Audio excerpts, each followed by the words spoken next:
وصلی اللہ تعالی نبی الامی و آلہ وصحبہ اجمعین برحمتک یا ارحم الراحمین والحمد للہ رب العالمین.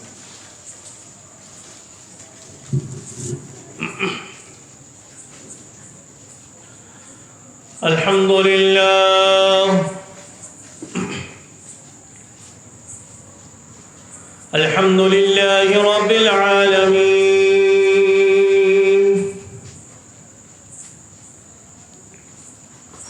والصلاة والسلام على سيد الأنبياء والأشرف المرسلين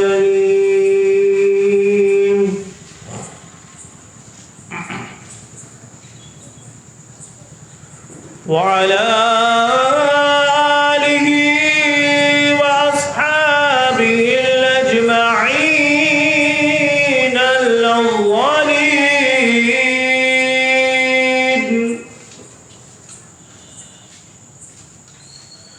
أما بعد فأعوذ بالله من الشيطان الرجيم. بفضل بسم الله الرحمن الرحيم.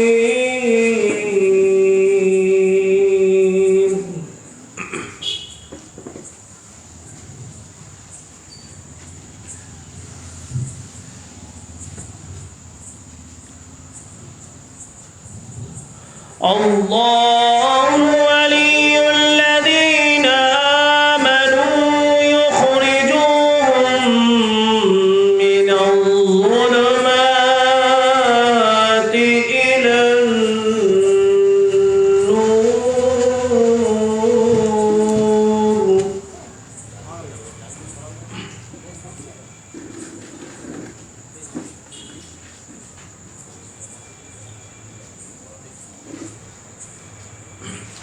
وقال الله تبارك وتعالى في المقام الآخر واعتصموا بحبل الله جميعا ولا تفرقوا.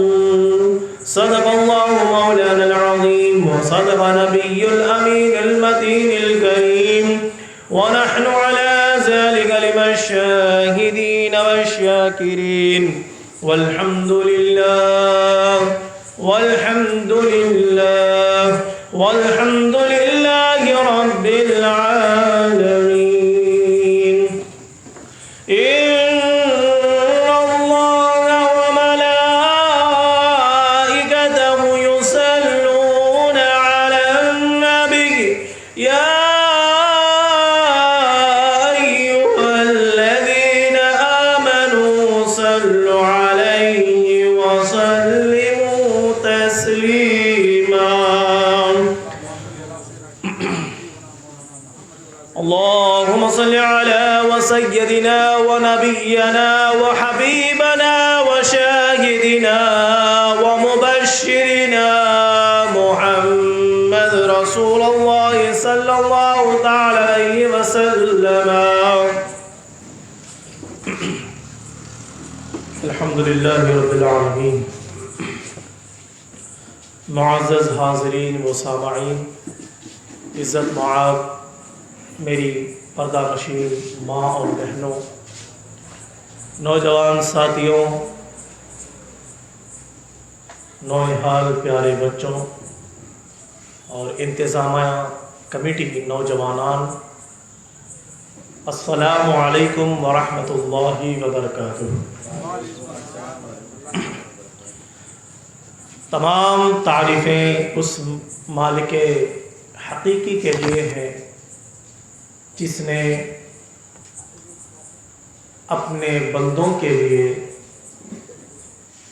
باری بباری اپنے پیغمبروں کے ذریعے بعدہ ان پیغمبروں کی امتوں میں کے صالحین بندوں کے ذریعے اپنے بندوں کی رہنمائی فرماتا رہا، اور شیاطین اور دیگر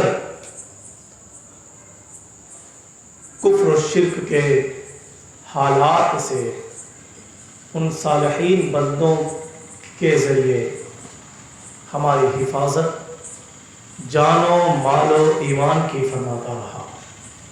حاضرین، اللہ تعالیٰ کا ایک اصول خاص ہے کہ اللہ تعالیٰ نے ہمیں دنیا میں بھیج کر چھوڑ نہیں دیا، بلکہ ہر طرح ممکن ہماری اصلاح کی اور کئی ذرائع سے ہمارے رہنمائی فرماتا رہا۔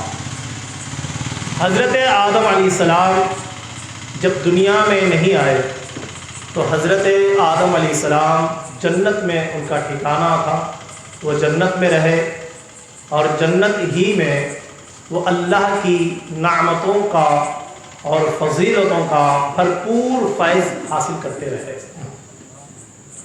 جب اللہ سبحانہ وتعالیٰ نے حضرت آدم علیہ نبینا صلاۃ التسلیم کو دنیا میں بھیجنے کے لیے کچھ مخصوص ذرائع کے ساتھ انتخاب فرمایا، تو پھر حضرت آدم علیہ السلام دنیا میں تشریف لائے بظاہر خطا سے، حالانکہ انبیاء کرام علیہم السلام خطاؤں سے پاک و صاف ہیں، اور لیکن اللہ تبارک تعالیٰ بنا کوئی حکمت کے کوئی کام اور کوئی کام انجام نہیں دیتا۔ اللہ کی ہر کام کے پیچھے، ہر مقصد کے پیچھے، ہر پہلو کے پیچھے کوئی نہ کوئی حکمت پوشیدہ ہوتی ہے۔ یہ ہم انسان ہیں جو بنا مقصد کام کرتے ہوئے نظر آتے ہیں، یہ اللہ کے شانہ شان نہیں ہے۔ اللہ کوئی بھی کام بنا مقصد کے نہیں کرتا، اس میں کوئی نہ کوئی حکمت پوشیدہ ہوتی ہے، اس میں ہم ہی لوگوں کا فائدہ ہوتا ہے۔ جب آدم علیہ نبینا صلاۃ التسلیم کو اللہ تعالیٰ نے جنت الفردوس کے اندر انہیں مقام عطا فرمایا، مقام مرتبیت عطا فرمائی، تو انہی کے اس جنتی قیام کے اندر جب اللہ تعالیٰ نے یہ دیکھا کہ آدم علیہ السلام اپنے آپ کو اکیلا محسوس کر رہے ہیں، تو اللہ سبحانہ تعالیٰ نے ان کو ایک ایسی نیند عطا فرمائی جس میں وہ اس قدر سو گئے کہ آپ کی داہنی طرف بائیں طرف کی ایک پسلی کا ایک ٹکڑا اللہ نے لیا اور اس سے ایک مادر ذات ایک عورت کو، جو بڑی انتہائی خوبصورت اور بہت اللہ کی نعمتوں میں سے ایک بہترین نعمت ہے، اللہ نے اسے اظہار فرمایا اسی آدم علیہ السلام کی پسلی سے، جو ہمارے عرف میں مشہور ہے کہ عورت کو اللہ تعالیٰ نے مرد کی پسلی سے بنایا ہے۔ یہ ہر مرد کی بات نہیں ہے، یہ آدم علیہ السلام کی ہے۔ تو اللہ تعالیٰ نے حضرت حوا علیہ السلام کو حضرت آدم علیہ السلام کے اکیلے پن کو دور کرنے کے لیے انہی کی بائیں طرف کی پسلی سے اللہ نے عورت کو پیدا فرمایا۔ اب جب آدم علیہ السلام کو نیند بیدار ہوئی تو آپ نے دیکھا کہ ایک بڑی حسین و خوبصورت جمیل ایک عورت آپ کے سرانے میں بیٹھی ہوئی تھی۔ آپ چونک گئے، کہا کہ تم کون ہو؟ کیونکہ اس سے پہلے آپ نے اتنی حسین خوبصورت مؤنث کو نہیں دیکھا۔ تو اس روایت سے ہم کو یہ معلوم ہوتا ہے کہ اللہ سبحانہ و تعالیٰ جب جنت میں عورتوں کے ساتھ مردوں کو جب جنت میں بھیجے گا تو اللہ تعالیٰ صرف مردوں کو حوریں نہیں دے گا، بلکہ اس کی بیوی کو بھی اس کے ساتھ بھیجے گا۔ اس کو اتنا حسن عطا فرمائے گا کہ جنت کی ساری حوریں اس کی بیوی کے حسن کے سامنے پھیکی نظر آئے۔ جس طرح حضرت آدم علیہ نبینا صلاۃ التسلیم نے فرمایا کہ تم کون ہو، حالانکہ آدم علیہ السلام نے حور و غلما کو دیکھا تھا، جنت حوروں کو دیکھا تھا، حوران جنت کو دیکھا تھا، باوجود اس کے کہ ماں حوا علیہ السلام کے حسن جمیل کے سامنے حضرت آدم علیہ السلام ہکے بکے رہ گئے اور کہنے لگے کہ تم کون ہو؟ تو حضرت آدم علیہ السلام سے حوا علیہ السلام نے کہا کہ میں حوا ہوں، اللہ نے مجھے آپ کے لیے پیدا فرمایا ہے۔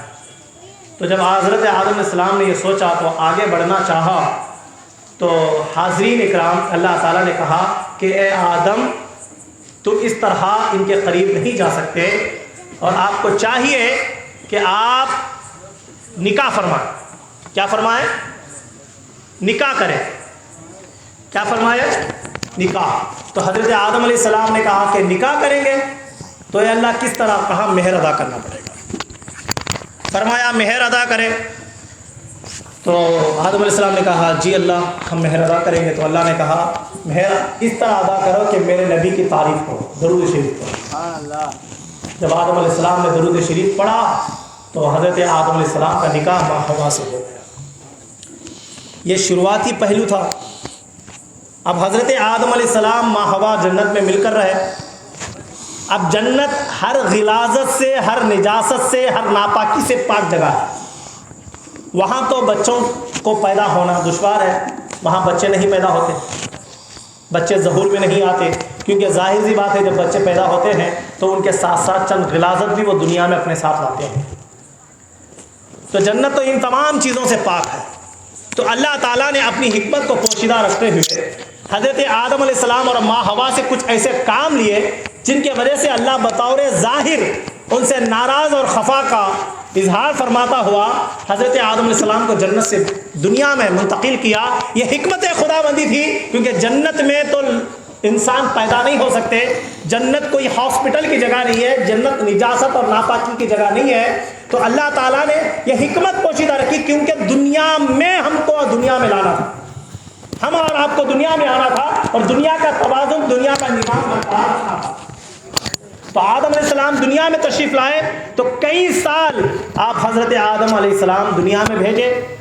300 سال تک حضرت آدم علیہ نبینا صلاۃ و تسلیم اللہ کی بارگاہ میں بطور ظاہر استغفار کرتے رہے، روتے رہے، گڑ گڑاتے رہے اور توبہ کرتے رہے، اور توبہ کرنے کے بعد اللہ تعالیٰ 300 سال تک، کتنے بولیے نا، 300 سال تک حضرت آدم علیہ السلام کی توبہ کو اللہ نے قبول نہ کیا۔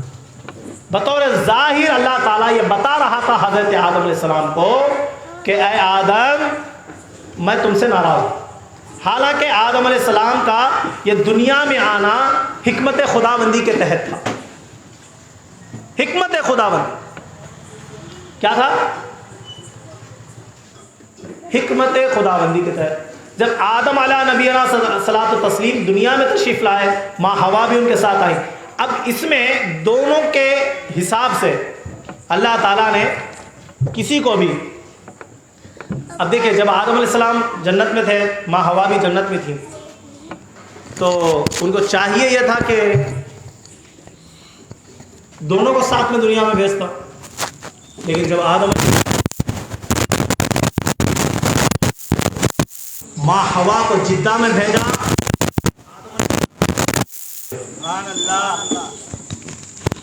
تاکہ یہ اس میں ایک چھوٹا سا نقطہ ہے جو میں آپ کو سمجھانے کی کوشش کروں گا۔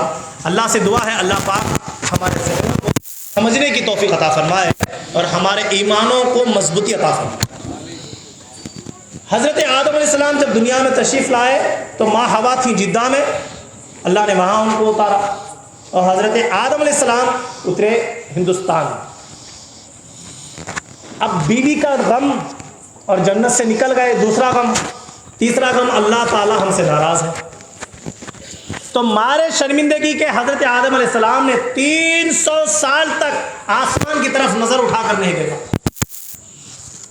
شرمندگی کے تحت کہ میں نے خطا کی ہے، حالانکہ اس میں اللہ کی حکمت پوشیدہ تھی۔ انبیاء اکرام کی جو غلطیاں ہوتی ہیں، جو خطائیں ہوتی ہیں، وہ امت کے لیے رہنمائی کا کام کرتی ہیں۔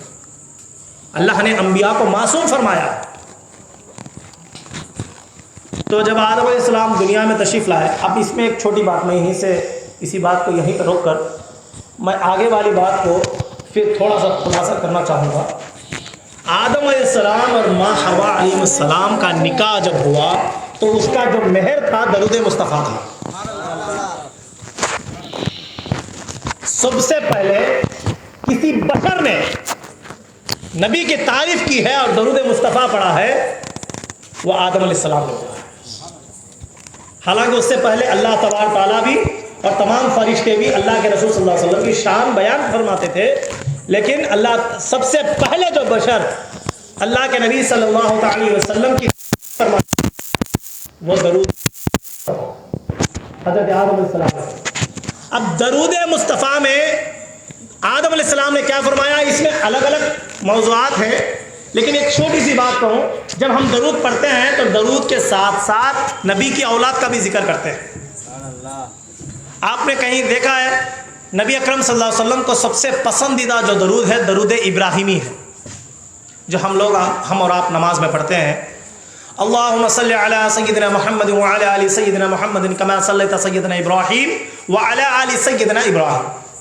اے اللہ تو درود نازل فرما میرے نبی اکرم صلی اللہ علیہ وسلم پر، وعلی آل محمد اور ان کی اولاد پر۔ کیا ہے جی؟ ان کی اولاد پر، اور جس طرح تو نے برکتیں رحمتیں نازل فرمائی ابراہیم علیہ السلام پر اور ان کی اولاد پر۔ اب یہاں ایک چھوٹی سی پوائنٹ آپ دیکھیں، درود شریف کے اندر نبی کا ذکر تو ہے ہی، نبی کی اولاد کا ذکر ہے۔ اب یہاں ایک چھوٹی سی بات میں آپ کو اور تھوڑی سی وضاحت کے ساتھ بیان کر دوں۔ درود شریف میں ہم پڑھتے ہیں درود ابراہیم، اللہم صلی علی محمد وعلی آل محمد کما صلیت علی ابراہیم وعلی آل ابراہیم انک حمید مجید۔ اے اللہ تو درود نازل فرما میرے نبی محمد صلی اللہ علیہ وسلم پر اور ان کی اولاد پر۔ اب اس میں کیا آ گیا، ہمارے نبی پر درود سلامتی آ گئی، اور ان کی اولاد مطلب نبی کے بعد جتنے بھی قیامت کی صبح تک آئیں گے سب پر درود و سلام آ گیا۔ سمجھ شریف میں نبی پر درود و سلام آ گیا، وعلی آل محمد نبی کی اولاد پر جو قیامت کی صبح تک چلنے والی ہے کڑی، ماں فاطمہ کی ذریت سے، حسن کرمین سے، امام حسن مجتبیٰ امام حسین مجتبیٰ سے، جو قیامت کی صبح تک جو کڑی چلنے والی ہے، وعلی آل محمد کے نیچے آ گئے۔ اب پھر کیا فرمایا، کما صلیت علی ابراہیم، اے اللہ جس طرح تو نے رحمتیں نازل فرمائی حضرت ابراہیم پر، سلامتیاں نازل فرمائی حضرت ابراہیم پر، پھر فرمایا وعلی آل ابراہیم اور ابراہیم کی اولاد پر۔ اب یہاں چھوٹی سی بات جو میں وضاحت طلب کر رہا ہوں، جو آپ کو بڑی خیال مندی کے ساتھ یہ بات کو سننا چاہیے، کہ یہاں پر دو اولادوں کا ذکر ہے، ایک اولاد محمدی صلی اللہ علیہ وسلم، دوسرا اولاد ابراہیمی علیہم السلام۔ دونوں کا اولادوں کا ذکر ہے اور دونوں سربراہوں کا ذکر ہے۔ نبی اکرم صلی اللہ علیہ وسلم کا ذکر ہے اور حضرت ابراہیم علیہ السلام کا ذکر ہے، اور پھر نبی اکرم صلی اللہ علیہ وسلم کی اولاد کا ذکر ہے، ابراہیم علیہ السلام کی اولاد کا ذکر ہے۔ اب میں یہاں ایک چھوٹی سی بات آپ کو بتا کر اپنی بات کو پھر آگے لے جاؤں گا، بڑی توجہ کے ساتھ سنیں آپ۔ ابراہیم علیہ السلام کی اولاد میں آئے مصطفیٰ، ذریت اسماعیل سے اللہ کے نبی صلی اللہ علیہ وسلم عدنان سے ہوتے ہوئے، کنانا سے ہوتے ہوئے، بنو ہاشم سے ہوتے ہوئے قریش سے بنو ہاشم، اب سرکار آتے رہے عبداللہ سے، ذریت عبداللہ سے آتے ہوئے سرکار دنیا میں تشریف لائے۔ وعلی آل ابراہیم، ابراہیم کی اولاد، ابراہیم سے لیتے ہوئے نبی تک جتنے بھی آئے، عبداللہ ہو اور عبد المطلب ہو، ہاشم ہو، کنان ہو، عبد المنان ہو، اور جتنے بھی ان کے دادا پردادا ہیں ابراہیم علیہ السلام تک، اللہ کے رسول فرماتے ہیں ان پر بھی درود و سلام۔ ابراہیم تک جا کر سلسلہ رک گیا۔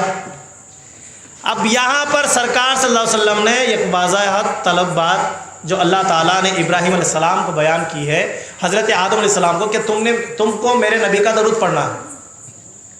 تو حضرت آدم علیہ السلام نے درود مصطفیٰ میں تو پڑھا ہے اللہم صلی علی سیدنا محمد وعلی آل سیدنا محمد۔ تو آدم علیہ السلام کا نکاح ہوا نبی پر درود پڑھنے سے نہیں، نبی کے تمام اہل بیت پر درود پڑھنے سے۔ تو اہل بیت میں کون شامل ہے؟ حضرت مولا علی اہل بیت میں شامل ہے، ماں فاطمہ زہرا علی، اور حضرت حسنین کرمین، اور اس کے بعد کون اہل بیت میں شامل ہے؟ ان کے بعد جو مقتدر اعلیٰ امت کے رہنما اور مرشد کامل کون ہیں؟ جن کے جلسے میں آج آپ اور ہم بیٹھے ہیں، جناب سیدنا غوث اعظم شیخ عبد القادر جیلانی شامل ہے۔ تو غوث پاک علیہ رحمہ اور تمام اولیاء، تمام اہل بیت طہار کا ذکر اللہ تعالی جنت میں سب سے پہلے مہر آدم کے ذریعے کرا رہا ہے، یعنی آدم علیہ السلام کا مہر نکاح تعریف نبی والے نبی ہے۔ جب تک آدم علیہ السلام نبی کی اور آل نبی کی تعریف نہیں کرے تو آدم کا نکاح نہیں ہوا۔ تو بتا ذرا، آج کے لوگ کہتے ہیں نبی کی اولاد کی تعریف نہ کرو، ارے عقل مند کے انسان ذرا سمجھ کہ آدم کا نکاح بنا اہل بیت کے تعریف کے نہیں ہوا تو تو دنیا میں آیا کیسا ہے؟ اللہ تعالیٰ کی بڑی عظمت اور رفعت کی بات ہے کہ اللہ تعالیٰ نے آل نبی اور اولاد علی کی تعریف کرا کر بابا آدم کا نکاح فرمایا۔ اہل بیت اطہار نبی سے اس طرح وابستہ ہیں کہ آپ ان سے جدا کا اعلان کرو گے تو نبی سے خود بخود جدا ہو جائے۔ تو معزز صاحب کرام، اب یہ بات سمجھ میں آ گئی درود مصطفیٰ کیا ہے؟ اور ایک تھوڑی سی بات کروں، غوث پاک کی محفل ہے اس لیے میں بات کر رہا ہوں۔ میں جب اننت پور میں تھا تو 12 دن یہ باتیں وضاحت نہیں کیا تھا، کیونکہ اس وقت موضوع سرکار کی شان مبارکہ تھی۔ اب جو موضوع ہمارے 11ویں شریف میں ہم لوگ لیے ہیں یہ شان اہل بیت طہار ہے، تو اس میں ایسے ایسے خلاصے آپ کے سامنے اہل بیت کے تعلق سے کرتا جاؤں گا، انشاءاللہ ایمان تازہ ہو جائے گا آپ کا۔ حاضرین اکرام، اہل بیت بائی چوائس نہیں پیدا ہوئے کہ بھائی ایسے سجنے پیدا ہو گئے، اس طرح صحابہ میں پیدا ہو گئے، نہیں۔ اللہ کے نبی صلی اللہ علیہ وسلم کا ارشاد ہے کہ ازل میں اللہ تعالیٰ نے نبی کے نور کو پیدا فرمایا۔ پیدا فرمانے کے بعد اللہ نے کہا یہ تیرا نور ہے اور اس سے بنے ہوئے یہ تمام نور ہیں، اے پیارے تیرے گھر والوں کو چن۔ کیا فرمایا؟ چن۔ تو نبی نے تمام اہل بیت کو چنا کہ تو میری ذریت میں ہوگا، تو میری اولاد میں ہوگا، تو میری اولاد میں ہوگا، تو میری اولاد۔ جس کو میرے نبی نے چنا وہی سید بن کر پیدا ہوا۔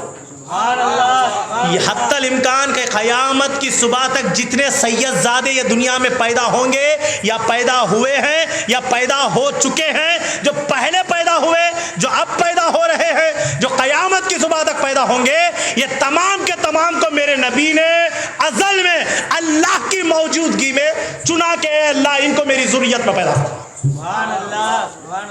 اللہ جسے نبی کی اولاد میں پیدا کرنا چاہا وہ سرکار کی چوائس پر تھا۔ آیا سمجھ میں؟ اور دوسری بات ایک چھوٹی اور ایک وضاحت کروں، ہر انسان کو کس کی اولاد میں پیدا کرنا ہے، کس کی ذریت میں پیدا کرنا ہے، کس شکل کا بیٹا بنانا ہے، بیٹی بنانا ہے، کس کی اولاد میں کس کے خاندان میں پیدا کرنا ہے، یہ اللہ کی چوائس ہے۔ آیا سمجھ میں؟ کون کس کا بیٹا ہوگا، بیٹی ہوگی، کون سے خاندان میں ہوگا، کون سے قبیلے میں ہوگا، کون سے شہر میں ہوگا، کس عقیدے والوں میں پیدا ہوگا، یہ سب اللہ کی چوائس ہے۔ لیکن نبی کی اولاد کی جب بات آئی تو اللہ نے کہا اے حبیب یہ دنیا کا معاملہ اور ہے، یہاں میں اپنی بات نہیں کہتا، اے حبیب یہ تیرے گھر والے ہیں، تو چن۔ کیا فرمایا؟ تو چن۔ نبی نے جسے جسے چنا قیامت کی صبح تک وہی سیدوں کے خاندان پیدا ہو۔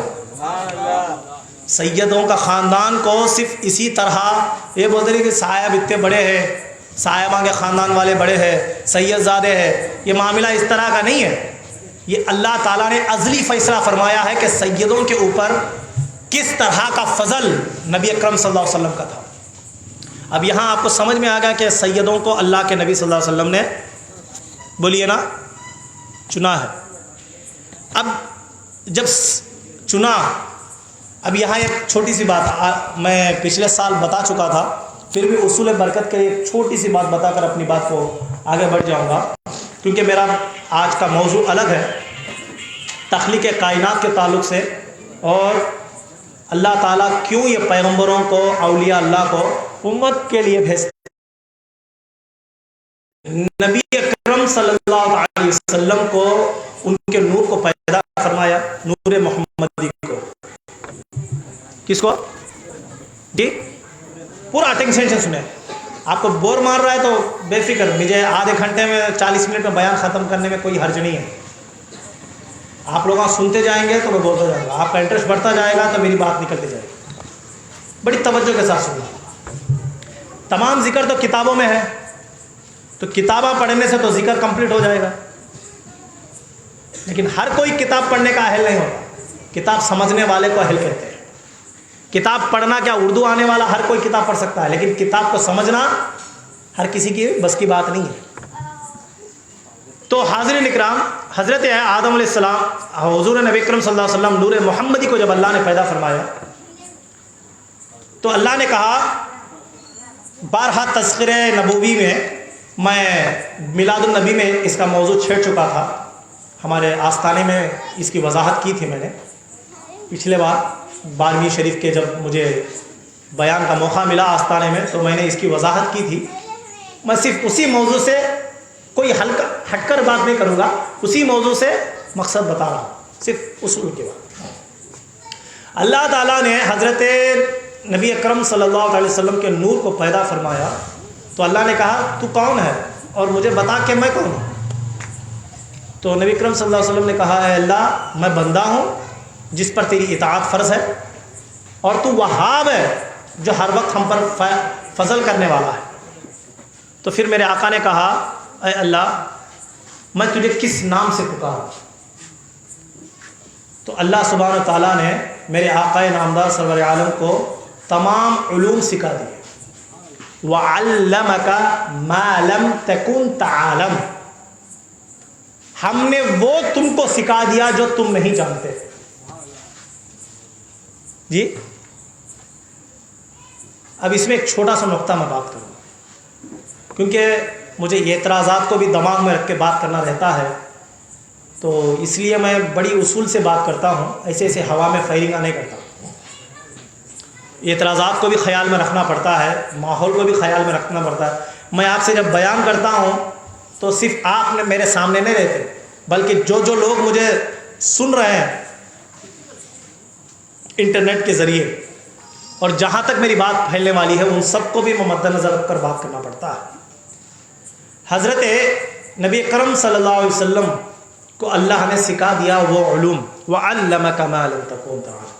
اس میں ایک چھوٹی بات میں کہوں، کوئی انسان بولا کہ مجھے قرآن سکھا دیجیے، یا کوئی ٹیچر سے جا کر بچہ پوچھا کہ حضرت میں میتھمیٹکس میں بہت ویک ہوں تو مجھے سبجیکٹ سکھا دیجیے، تو اس کو میتھمیٹکس کے ٹیچر نے میتھمیٹکس سکھا دیا، تو وہ ٹیچر یہ کہہ سکتا ہے کہ میں نے تجھے میتھمیٹکس سکھا دیا ہے، میتھس سکھا دیا ہے، لیکن یہ نہیں کہہ سکتا ہر وہ چیز سکھائی ہے جو تو نہیں جان سکتا۔ کہہ سکتا ہے کیونکہ کئی چیزیں دنیا میں ایسی ہیں جو ہم نہیں جانتے۔ جانتے ہیں حضرت، سوشل والے کے پاس جائیں گے تو وہ سوشل سکھائے گا، سائنس والے کے پاس جائیں گے سائنس سکھائے گا، تیلگو والے کے پاس جائیں گے تیلگو سکھائے گا، اردو والے کے پاس جائیں گے اردو سکھائے گا، ناظرے والے حافظ صاحب کے پاس، عالم صاحب کے پاس جائیں گے تو وہ ناظرہ ہے قرآن سکھائے گا، لیکن کوئی یہ دعویٰ نہیں کر سکتا میں نے تجھے وہ علوم عطا کیے ہیں جو تو نہیں جانتا۔ ہر کوئی اتنا کہہ سکتا ہے کہ بھائی وہ بھی کیا امتحان لینے کے بعد، کیا اسکولس میں آپ دیکھیں بچوں کو ایڈمیشن کرنے کے بعد پہلی میں، دوسری میں، تیسری میں جب بچے پڑھتے ہیں، پورا سال ٹیچر پڑھانے کے بعد ٹیچر کو یہ ڈاؤٹ رہتا ہے کہ بچہ سیدھا پڑھا کہ نہیں، تو وہ ڈاؤٹ کو کلیئر کرنے کے لیے ٹیچر ایئرلی ایگزام رکھتے ہیں جس میں ان کو کلیئرنس دینا پڑتا ہے کہ ہم نے آپ کی بات بڑی خوبی سے سمجھا بھی ہے، اب دیکھو ہم کس طرح آپ کو جواب بھی دیتے ہیں۔ آیا سمجھ شریف میں؟ جی جو ٹیچر پڑھائے ہیں، جو اسکول والے پڑھائے ہیں، وہ سالانہ بچوں سے امتحان لے کر اپنی تسلی کرتے ہیں کہ ہماری پڑھی بچوں کو پہنچ رہی کہ نہیں. یہ اصول ہے دنیا کا. یا بنا پڑھا، صرف پڑھا کر یہ ایگزام لیے بغیر کوئی ٹیچر یہ کہہ سکتا ہے بھلا کہ مجھے تسلی ہے کہ تو پڑھ لیا، تو سب جانتا ہے؟ نہیں. ٹیچر کو تسلی کے لیے ایگزام لینا پڑتا ہے. جب وہ ایگزام دیتا ہے تب اس کی کمیاں معلوم ہوتی ہیں کہ وہ سوشل میں ویک ہے، میتھمیٹکس میں ویک ہے، سائنس میں ویک ہے، تیلگو میں ویک ہے، وہ کس چیز میں ویک ہے ٹیچرز کو پتہ چل جاتا ہے. پھر نیکسٹ اس کے اوپر فوکس رکھا جاتا ہے. اگر سے وہ فیل ہو جائے تو پھر اس کو اسی کلاس میں ڈالا جائے گا تاکہ وہ پھر سے دوبارہ اچھی طرح پڑھے اور اعلیٰ کلاس میں جائے. یہی اصول ہے نا دنیا کے اسکولز کا. لیکن یہ عجیبی اسکول ہے، یہ عجیبی ٹیچر ہے. جب کہا نبی نے کہ اللہ میں تجھے کیسے پکاروں، کس طرح تیری تعریف کروں، اللہ نے کہا وَعَلَّمَكَ مَا لَمْ تَكُنْ تَعْلَمْ، میں نے تجھے تمام علوم سکھا دیے ہیں جو تو نہیں جانتا. سبحان اللہ. نہ ایگزام ہو رہا ہے، نہ بچے سے پوچھا جا رہا ہے کہ تو کیا کیا جانتا ہے بتا، نہ ایگزام پیپر ہو رہا ہے، نہ پریپیئر کیا جا رہا ہے. صرف انہوں نے پوچھا، انہوں نے عطا کیا اور کہا، پھر اوپر سے اللہ خود سند دے رہا ہے کہ میں نے تجھے سکھا دیا. سبحان اللہ. دنیا کا کوئی یہ عظیم الشان وہ پروردگار عالم ہے جو واحد پروردگار عالم ہے، جو سکھاتا بھی ہے اوپر سے سرٹیفکیٹ بھی دیتا ہے کہ میں نے تجھے سارا سکھا دیا. وَعَلَّمَكَ مَا لَمْ تَكُنْ، کو پیٹھ تھپک کر یہ نہیں کہتا کہ میں نے تجھے سارے علوم سکھا دیے. بچے کہتے ہیں، ٹیچر کہتا ہے کہ ہاں میں یہ کہہ سکتا ہوں کہ تجھے میں نے جو میں جانتا ہوں وہ تجھے سکھایا. جو میں جانتا ہوں، بولیے میں بڑی بڑی باتیں کر رہا ہوں، آپ ادھر ادھر توجہ رکھیں گے نا تو مجھے بولنے میں بھی مزہ نہیں آئے گا، آپ کو سننے میں بھی مزہ نہیں آئے گا. چائے کی مجھے عادت نہیں ہے، اس کا مطلب یہ نہیں کہ آپ مزے لے کے پیتے رہو. آپ پیتے رہو، میں بولتا رہوں گا، لیکن توجہ تو میری طرف ہونا ہوگا کہ آپ پورے انٹرسٹ کے ساتھ سن رہے ہیں. تو اللہ تبارک تعالیٰ نے نبی اکرم صلی اللہ علیہ وسلم کو کہا وَعَلَّمَكَ مَا لَمْ تَكُنْ تَعْلَمْ، ہم نے تمام علوم آپ کو سکھا دیے، آپ کو وہ علوم. اب ہم تیلگو سیکھے تو انگلش میں ہم ویک ہیں، انگلش ہم کو نہیں آتا، تو انگلش سیکھے تو ہندی میں ویک ہے، ہندی سیکھے تو سائنس میں ویک ہے، سائنس سیکھے تو سوشل میں ویک ہے، میتھمیٹکس میں ویک ہے. کوئی نہ کوئی چیز ہم کو نہیں آتی نا. اگر سے ہم نے گریجویشن حاصل کر دی ہے، ہم نے ڈگری بھی کمپلیٹ کر لی ہے، کوئی نہ کوئی انٹر کمپلیٹ ہوا، ڈگری کمپلیٹ ہوا، کچھ بھی کمپلیٹ ہوا، تو ہم لوگ یہ کہہ سکتے ہیں کہ بھائی ہم نے گریجویشن کمپلیٹ کی ہے. جی ہم 10 پاس کیا ہے یا 12 پاس کیا ہے یا گریجویشن کیا ہے. ہو سکتا ہے کہ نہیں ہو سکتا؟ ہم گارنٹی کے ساتھ بول سکتے ہیں پڑھے. یہ نہیں کہہ سکتے کہ دنیا کا سارا مسئلہ، سارے علوم ہم نے سیکھ لیے. کوئی PhD بھی کر لینا، ڈاکٹریٹ بھی اس کو مل جائے گا، تو بھی یہ نہیں کہہ سکتا کہ میں نے سارے علوم سیکھ لیے. اور دنیا میں کوئی ٹیچر ایسا نہیں ہے کہ یہ دعویٰ کرے میں سارے علوم جانتا ہوں، ساری باتیں جانتا ہوں. یہ دنیا کا علم ہے، کبھی ختم نہیں ہوتا. سیکھتے جاؤ سیکھتے جاؤ سیکھتے جاؤ. حضرت آدم علیہ السلام نے ایک مرتبہ کہا تھا کہ اللہ میں نے سارے علوم سیکھ لیے. 70 اونٹ کے اوپر حضرت موسیٰ علیہ السلام کی کتابیں آتی تھیں. کتنے؟ موسیٰ علیہ السلام کو علم کتنا علم تھا؟ 70 اونٹ کتاب میں. جو اونٹیں 70 اونٹ مل کر جتنے کتابوں کو لاد سکتی تھی اتنا علم موسیٰ علیہ السلام جانتے تھے. اتنا علم موسیٰ علیہ السلام. تو اللہ تعالیٰ سے جب بات ہوئی نا تو اللہ نے کہا اے موسیٰ وہ دیکھ جو کنارے پہ چڑیا چھوٹی سی پانی پی رہی ہے، دیکھا نا؟ ہاں اللہ دیکھ رہے. جب وہ اڑے گی اس کے چونچ سے جو پانی خطرہ گرے گا نا اتنا علم بھی تو نہیں جانتا. علم سمندر ہے. کیا ہے؟ علم سمندر ہے.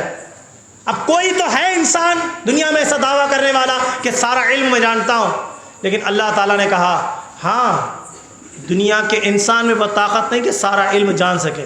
جب میں دینا چاہوں، جب میں دینا چاہوں تو کوئی انسان انکار بھی نہیں کر سکتا. جس طرح اللہ نے قرآن میں واضح فرمایا لو انزلنا هذا القرآن على جبل لرأيته خاشعا متصدعا من خشية اللہ. اللہ تعالیٰ کا یہ قرآن کسی پہاڑ، دنیا میں سب سے زیادہ طاقتور مخلوق ہے پہاڑ، دنیا میں سب سے زیادہ پاورفل اور طاقتور مخلوق ہے پہاڑ. اللہ فرماتا ہے میں وہ قرآن پہاڑوں پر نازل کرتا تو وہ ریزہ ریزہ ہو جاتے، بکھر جاتے. اللہ کی تجلی سے، اللہ کے کلام سے، خشیت ربانی سے پہاڑ پھوٹ جاتے، بکھر جاتے. تو اللہ نے کہا وَتِلْكَ الْأَمْثَالُ نَضْرِبُهَا لِلنَّاسِ. ایک انسان ہے جس کے دل کو میں نے اتنا پہاڑوں جیسا کبھی بنایا اور میں قرآن اتارتا رہا، مدینے والا قرآن لیتا رہا. اللہ کی خشیت ربانی سے دنیا کی طاقتور مخلوق پہاڑ پھٹ جا سکتے ہیں، لیکن مصطفیٰ جان رحمت کو جب اللہ نے دیا قرآن تو مصطفیٰ نے کتنے پیارے انداز سے قرآن کو لیا، اپنے سینے میں جذب کیا اور ہمارے لیے فلٹر کر کر قرآن کو پہنچایا. آج کروڑوں، دنیا میں کروڑوں حفاظ اکرام قرآن مجید کو اپنے سینوں میں بسا رہے ہیں. ذرا مجھے بتائیے، دنیا کا کوئی ٹیچر وہی سکھا سکتا ہے جو وہ جانتا ہے؟ صحیح بات ہے جی. جتنے ایکسپیرینس ہے، باپ بھی اپنے بیٹے کو وہی ایکسپیرینس دے سکتا ہے جو وہ اپنے زندگی میں کیا ہو. جو تجربہ وہ دنیا میں کیا ہوگا وہی تجربہ بچوں کو بتا سکتا ہے کہ بھائی ایسا نہیں کرنا، ویسا نہیں کرنا، گائیڈ کر سکتا ہے تاکہ اس کے زندگی اس سے بڑھ کر ہے اور اس سے زیادہ اس نے دنیا میں دیکھا ہے. اور ٹیچر بھی وہی علم اس کو دے سکتا ہے جتنا وہ جانتا ہے. جب ٹیچر خدا ہو، خود رب ذوالجلال ہو، جو تمام عالم کا پیدا کرنے والا ہو، تمام کل المشرقین و مغربین کا مالک ہو، ساتوں زمین ساتوں آسمانوں کا خدا ہو، جنت الفردوس جنت المعلا کا اللہ تعالی مالک ہو، تمام کل کائنات موجودات، تمام مشرقہ مغربین جنوب و شمال تحت الثری سے عرش معلا تک جس کی حکمرانی کے جھنڈے لہراتے ہوں، جو کن فیکن کا مالک ہو، صرف ایک کلام پر پوری دنیا وجود ظاہری میں آ جائے، وہ پروردگار جو کل موجودات کا مالک مختار ہے، اول بھی وہ ہے، آخر بھی وہ ہے، پوری کائنات اس کے علم کے دائرے میں ہے. وہ پروردگار جب کسی کو سکھائے، سبحان اللہ، دنیا کا ٹیچر سکھائے تو وہ جتنا جانتا ہے اتنا سکھا سکتا ہے. جب پروردگار پورے عالم کا علم رکھنے والا پروردگار اپنے محبوب کو، ایک شاگرد کو سکھا رہا ہے تو کیا سکھاتا ہوگا؟ وَعَلَّمَكَ مَا لَمْ تَكُنْ تَعْلَمْ. اے حبیب، ہم نے آپ کو وہ سکھا دیا جو تم نہیں جانتے. مطلب سمجھ رہے ہیں آپ میرا؟ اے حبیب، ہم نے آپ کو وہ سکھا دیا جو تم نہیں جانتے. یعنی مطلب جو بھی تم نہیں جانتے ہر چیز ہم نے سکھا دیا. گویا کہ آپ کے علم میں کچھ بچا ہی نہیں جو آپ نہیں جانتے. جو میں جانتا ہوں وہ تم جانتے ہو. وَعَلَّمَكَ مَا لَمْ تَكُنْ تَعْلَمْ. اے حبیب، ہم نے آپ کو عطا کر دیا ہے. اور اللہ کے نبی کو اللہ علم دینے سے اللہ تعالیٰ کے برابر ہمارے نبی نہیں ہوئے. اللہ کو علم ذاتی ہے، رسول کو عطائی ہے. اللہ کے نبی کو علم ملا ہے. جب اللہ کے نبی صلی اللہ علیہ وسلم کو جب علم ملا نا تو حضور کیا کرے معلوم ہے آپ کو؟ اللہ کے نامہ کی ذکر کرنے لگے. کیا کرے؟ ذکر، اللہ کا ذکر. پھر اس کے بعد رحمان کا ذکر، پھر رحیم کا ذکر. اللہ کے جتنے نام ہیں 1000 سے زیادہ نام ہیں، اللہ کے 3000 سے زیادہ زائد نام ہیں. سب ناموں کا ذکر کریں. کتنے بار؟ ایک ایک نام کو حضور نبی اکرم صلی اللہ علیہ وسلم نے 12,000 سال تک ایک ایک نام کا ذکر فرمایا. اتنا جب ذکر ہوا، اللہ نے کہا اے حبیب میں خوش ہوا تیرے سے، اب بتا تو کیا چاہتا ہے؟ کہا اے اللہ میں ایسی جگہ چاہتا ہوں جہاں مجھے ایک مقام دے جہاں میں تیری ذکر کر سکوں. تو اللہ نے مقام عطا فرمایا عرش کے نیچے. اس کے اوپر عرش بنایا، اس کے نیچے ایک مقام اللہ نے عطا کیا، اس کا نام ہے مصباح العزہ۔ کیا ہے؟ مصباح العزہ ایک مقام ہے، اللہ نے ایک قندیل کی طرح بنایا، اس کے اندر مصطفیٰ جان رحمت کے نور کو رکھ دیا، اور اس میں مصطفیٰ نماز پڑھے۔ کیا کرے؟ نماز پڑھے۔ کتنے سال؟ قیام میں 12,000 سال، رکوع میں 12,000 سال، جی معذرت 1000 سال۔ جب نماز مکمل ہوئی حضور کی، 13,000 سال میں حضور نے نماز مکمل کی۔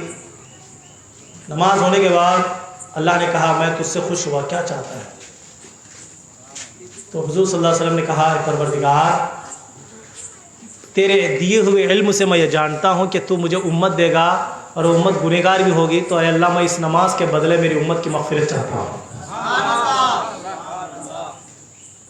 13,000 سال نماز پڑھنے کے بعد جب مانگنے کے لیے پوچھا گیا تو کہا کہ میری امت کی مغفرت فرما دے۔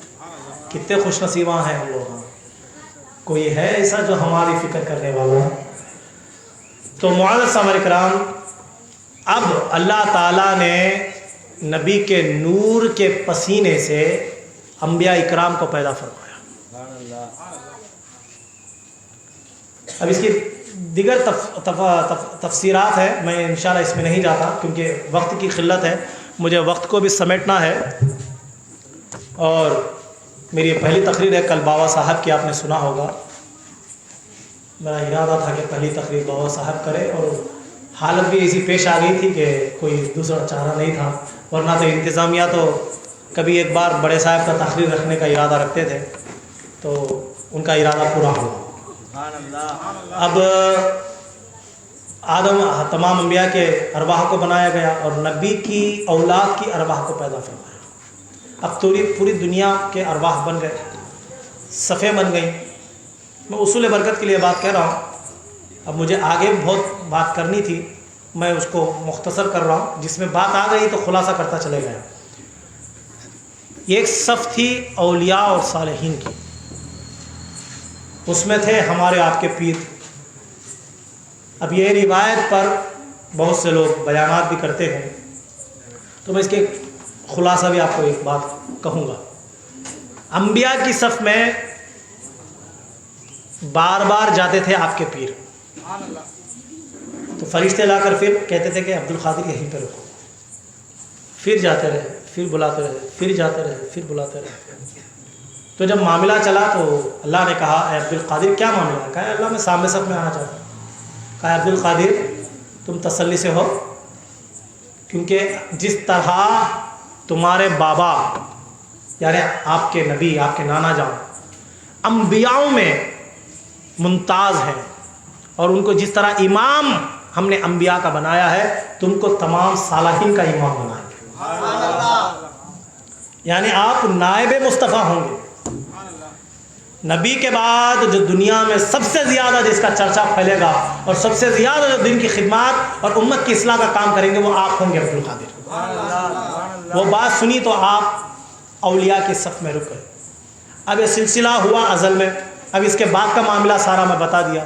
تو معزز سامعین اکرام، میرے غوث اسی وقت ان کو دلیل مل گئی تھی کہ آپ امت کے سب سے، نبی کے بعد سب سے بڑے پیر ہیں، اس لیے غوث پاک کو ہم پیرانے پیر کہتے ہیں، یعنی پیروں کے بھی پیر ہیں۔ تو غوث اعظم علیہ رحمہ کی یہ مزاج گرامی۔ اب یہ بات آئی ہے ازلی، تو اس لیے میں ایک چھوٹی سی بات بتا دوں، حالانکہ میرا عنوان وہ نہیں تھا۔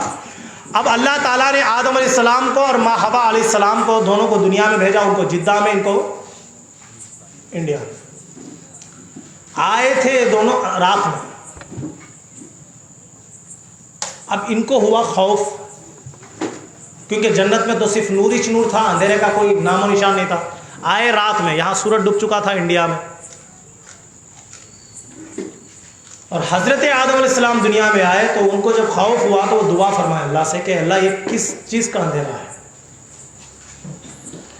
اب اس بات پر قرآن مجید کی یہ آیت کریمہ کو میں آپ کے سامنے بیان کروں، سورہ بقرہ کی آیت نمبر 208۔ اللہ سبحانہ وتعالیٰ فرماتا ہے اللہ ولی الذین آمنوا یخرجوہم من الظلمات الی النور۔ میں خطبہ مسنونہ میں یہی آیت کو پڑھنے کا شرف اور آپ نے سننے کا شرف حاصل کیا تھا کہ آدم علیہ السلام کو جب اللہ تعالیٰ نے دنیا میں نازل فرمایا تو اس وقت تھا اندھیرا. تو آدم علیہ السلام نے اللہ سے دعا فرمائی، اے پروردگارا یہ کس چیز کا اندھیرا ہے جو میری جان کھانے کو نظر آ رہا ہے، جو میری جان کھا رہا ہے. تو اللہ تبارک تعالیٰ نے بطور ظاہر ناراضگی کے باوجود حضرت جبرائیل علیہ السلام کو بھیجا، اور جبرائیل علیہ السلام دنیا میں ہندوستان میں آئے اور اذان پڑھی. اور جو اذان ہم آج دیتے ہیں مفسرین فرماتے ہیں یہی اذان تھی، یہی کلمات تھے. تو جبرائیل علیہ السلام نے پڑھا. جب جبرائیل علیہ السلام اذان کہی اللہ اکبر اللہ اکبر، اب جب اذان پڑھی تو جب انہوں نے کہا اشہد ان لا الہ الا اللہ،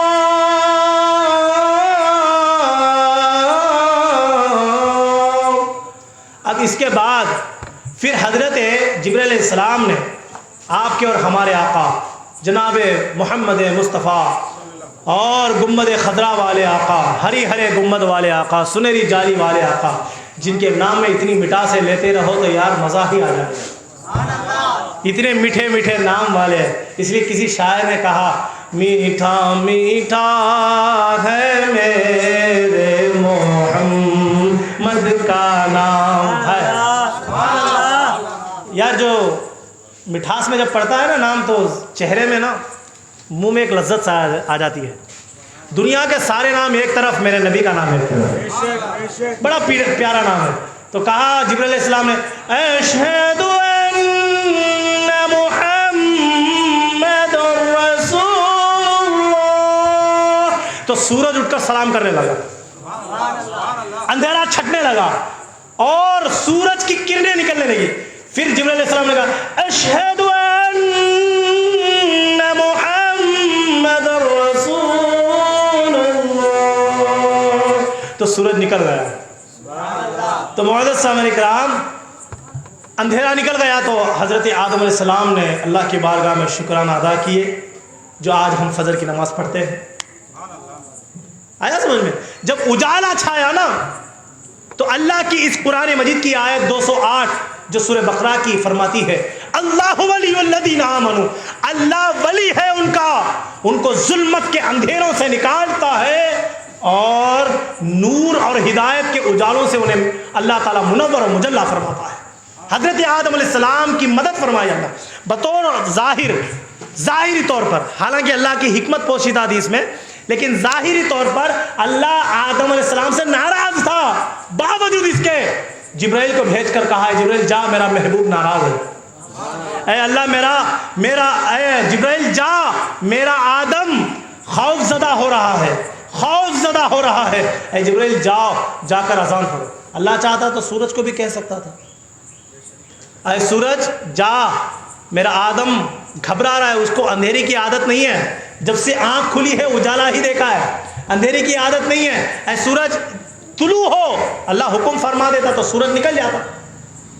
سورج بھی اللہ کے تابع ہے نا، تو حکم فرما دیتا تو اللہ تعالیٰ سورج نکل جاتا. جبرائیل کو بھیج کر اذان پڑھوانے کی کیا وجہ ہے؟ اور ہندوستان میں تو اس میں ایک دو باتیں آپ کو میں وضاحت طلب کر دوں. یہاں محبت مصطفیٰ بھی ہے، یہاں حکمت خدا بھی ہے. نکاح ہوا، جوڑا بنا تو نام مصطفیٰ کی برکت سے. دنیا میں آدم علیہ السلام آئے، رات میں اندھیرے میں گھبرا گئے تو ان کی گھبراہٹ دور ہوئی اشہد ان محمد رسول اللہ، نام محمد کے وسیلے سے. جب وہ نام سنے نا تو جبرائیل اذان پڑھ کر جانے لگے نا تو آدم علیہ السلام نے پوچھا بتا وہ جو اذان کے جو تم نے پڑھا ہے نا کلمات، اس کے بیچ میں جو نام ہے محمد ہے یہ کیا ہے؟ یار سچ کہوں جب وہ نام سنا نا میرے دل کو قرار آ گیا. یہ بات نا معراج کی رات عرش مولا بھی کہا کہ حبیب تیرا قدم لگ گیا تو مجھے قرار آ گیا. یہ نام ہی ایسا ہے کہ انبیاؤں کے دلوں کو قرار ملتا ہے. ہم تو امتی ہیں یار، ہم کو تو رش کرنا چاہیے کیسے نبی کے امتی ہیں، ہم کو تو جھومنا چاہیے کیسے نبی کے امتی ہیں. جو نبی نام سن کر دل میں قرار آ جاتا ہے ہم تو ان کا دامن تھام کی جنت پہ جانے والے ہیں. کتنی خوش نصیبی کی بات ہے. حضرت آدم علیہ السلام اذان ہو گئی، دن نکل گیا. اب پھر آدم علیہ السلام روتے رہے، گڑ گڑاتے رہے 300 سال. کتنے سال؟ جی. اللہ تعالیٰ بطور حکمت آدم علیہ السلام سے خفا رہا 300 سال. باوجود اس کے اللہ تعالیٰ نے ایک قرآن کا بھرپور وعدہ جو اللہ نے فرمایا ہے پورا کیا. اللہ ولی الذین آمنوا، اللہ کبھی بھی تمہارا ہاتھ نہیں چھوڑتا. اب مین جو عنوان میں نے سٹارٹنگ میں آپ کے پاس چھوڑا تھا، جو پیچھے گیا تھا جہاں چھوڑ کر، وہ میں ابھی موضوع چھیڑ رہا ہوں. اللہ تعالیٰ دنیا میں ہم لوگوں کو بنا مقصد بھیجا نہیں. مطلب ایسا دنیا میں آدم علیہ السلام کو بھیج دیا چھوڑ دیا، نہیں. اللہ ہم کو پیدا کر کے چھوڑ دیا، نہیں. اللہ تعالیٰ کا وعدہ ہے، ہم کو لاوارث نہیں چھوڑا. ہر قدم پر ہماری رہنمائی فرماتا رہا، ہماری مدد فرماتا رہا. آدم علیہ السلام کو دنیا میں بھیج دیا، ناراض تھا تو چھوڑ دینا تھا آدم علیہ السلام کی حال پر. پھر اندھیرے میں جب وہ گھبرانے لگے تو جبرائیل کو بھیج کر اذان کیوں پڑھوائی؟ کہا میں ناراض تو ہو سکتا ہوں لیکن اتنا ناراض نہیں کہ میرے بندے سے منہ موڑ دوں. اللہ ہمیں دنیا میں بھیجنے کے بعد ہم کو لاوارث نہیں چھوڑا. ہر جگہ حضرت آدم علیہ السلام کو بھیجا. حالانکہ آدم علیہ السلام اللہ کے سب سے پہلے پیغمبر ہیں، سب سے پہلے رسول ہیں، اور انہی کی اولاد میں ان کا کام تھا ان کی اولاد میں دین کی تبلیغ کرے. اب وہاں سے نوح علیہ السلام اور اس کے بعد شیش علیہ السلام، زکریا علیہ السلام، ابراہیم علیہ السلام، موسیٰ علیہ السلام، تمام انبیاؤں کا سلسلہ چلتا رہا. ان تمام پیغمبر جو 1,24,000 کم و پشیتر 2,80,000 انبیاء اکرام جو دنیا میں آئے ترتیباً کیوں آتے رہے؟ یہ ہماری اصلاح کے لیے، امت کی اصلاح کے لیے. یہ پیغمبر کون ہوتے ہیں؟ اللہ کے چنے ہوئے بندے ہوتے ہیں. اللہ ان کو بطور وحی جبرائیل کے ذریعے کلام فرماتا ہے. اللہ ڈائریکٹ ان سے کلام کرتا ہے کہ تم میرے بندوں سے ایسا کہو یا میرے بندوں سے ایسا کراؤ. اللہ ڈائریکٹ وحی فرماتا ہے. اللہ جس سے کلام کرتا ہے وہ پیغمبر ہوتا ہے. جی آدم علیہ السلام سے ہمارا ہدایت رکھتا ہے. ایسا نہیں کہ اللہ ناراض ہو گیا جنت میں، آدم علیہ السلام نے گندم کھا لیا تو اللہ نے جنت سے نکال دیا. نہیں، دنیا میں آنے کے بعد ہر قدم پر اللہ تعالیٰ ہماری مدد کے لیے پیغمبروں کو بھیجتا رہا. اور ہم کو کپڑے نہیں تھے، نوح علیہ السلام، ادریس علیہ السلام کے ذریعے سے اللہ نے ہم کو کپڑے عطا فرمائے.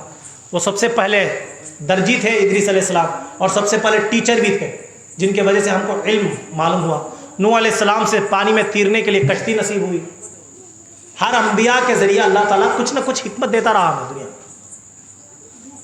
اور ان کے انبیاء کے بعد جب سلسلہ ہمارے نبی تک پہنچا، ہمارے نبی آخر الزمان کے آنے کی خوشخبریاں تمام آدم سے لیتے ہوئے عیسیٰ علیہ السلام تک سب دینے لگے کہ وہ آ رہا ہے جس کے لیے تمام کائنات کو بنایا گیا. اب آدم علیہ السلام، ماں حوا علیہ السلام کو اللہ تعالیٰ دنیا میں بھیجا، دونوں کو الگ رکھا. اب نسل پھیلی، دونوں الگ ہیں تو نسل کیسے پھیلے گی؟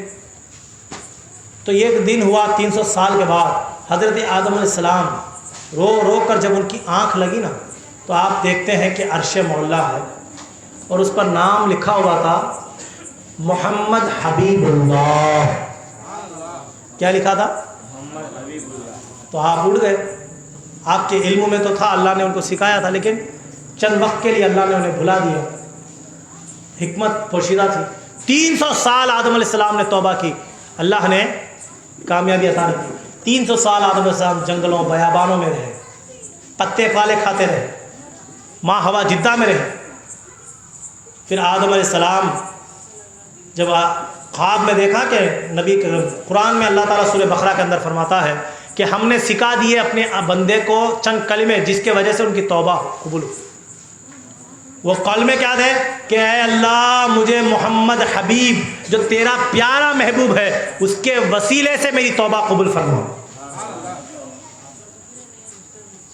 اب یہاں پر میں ایک بات اور مزید کہہ دوں، جو لوگ وسیلے کے قائل نہیں ہیں ان سے کہہ دوں ہندوستان اور پاکستان کے اندر، پاک و ہند کے اندر زیادہ وسیلہ زیادہ لیتے ہیں. پاکستان تو ہندوستان کا ہی بچہ ہے، لیکن جب ہندوستان کی بات لوگ کہتے ہیں، ہندوستان سب کا باپ ہے.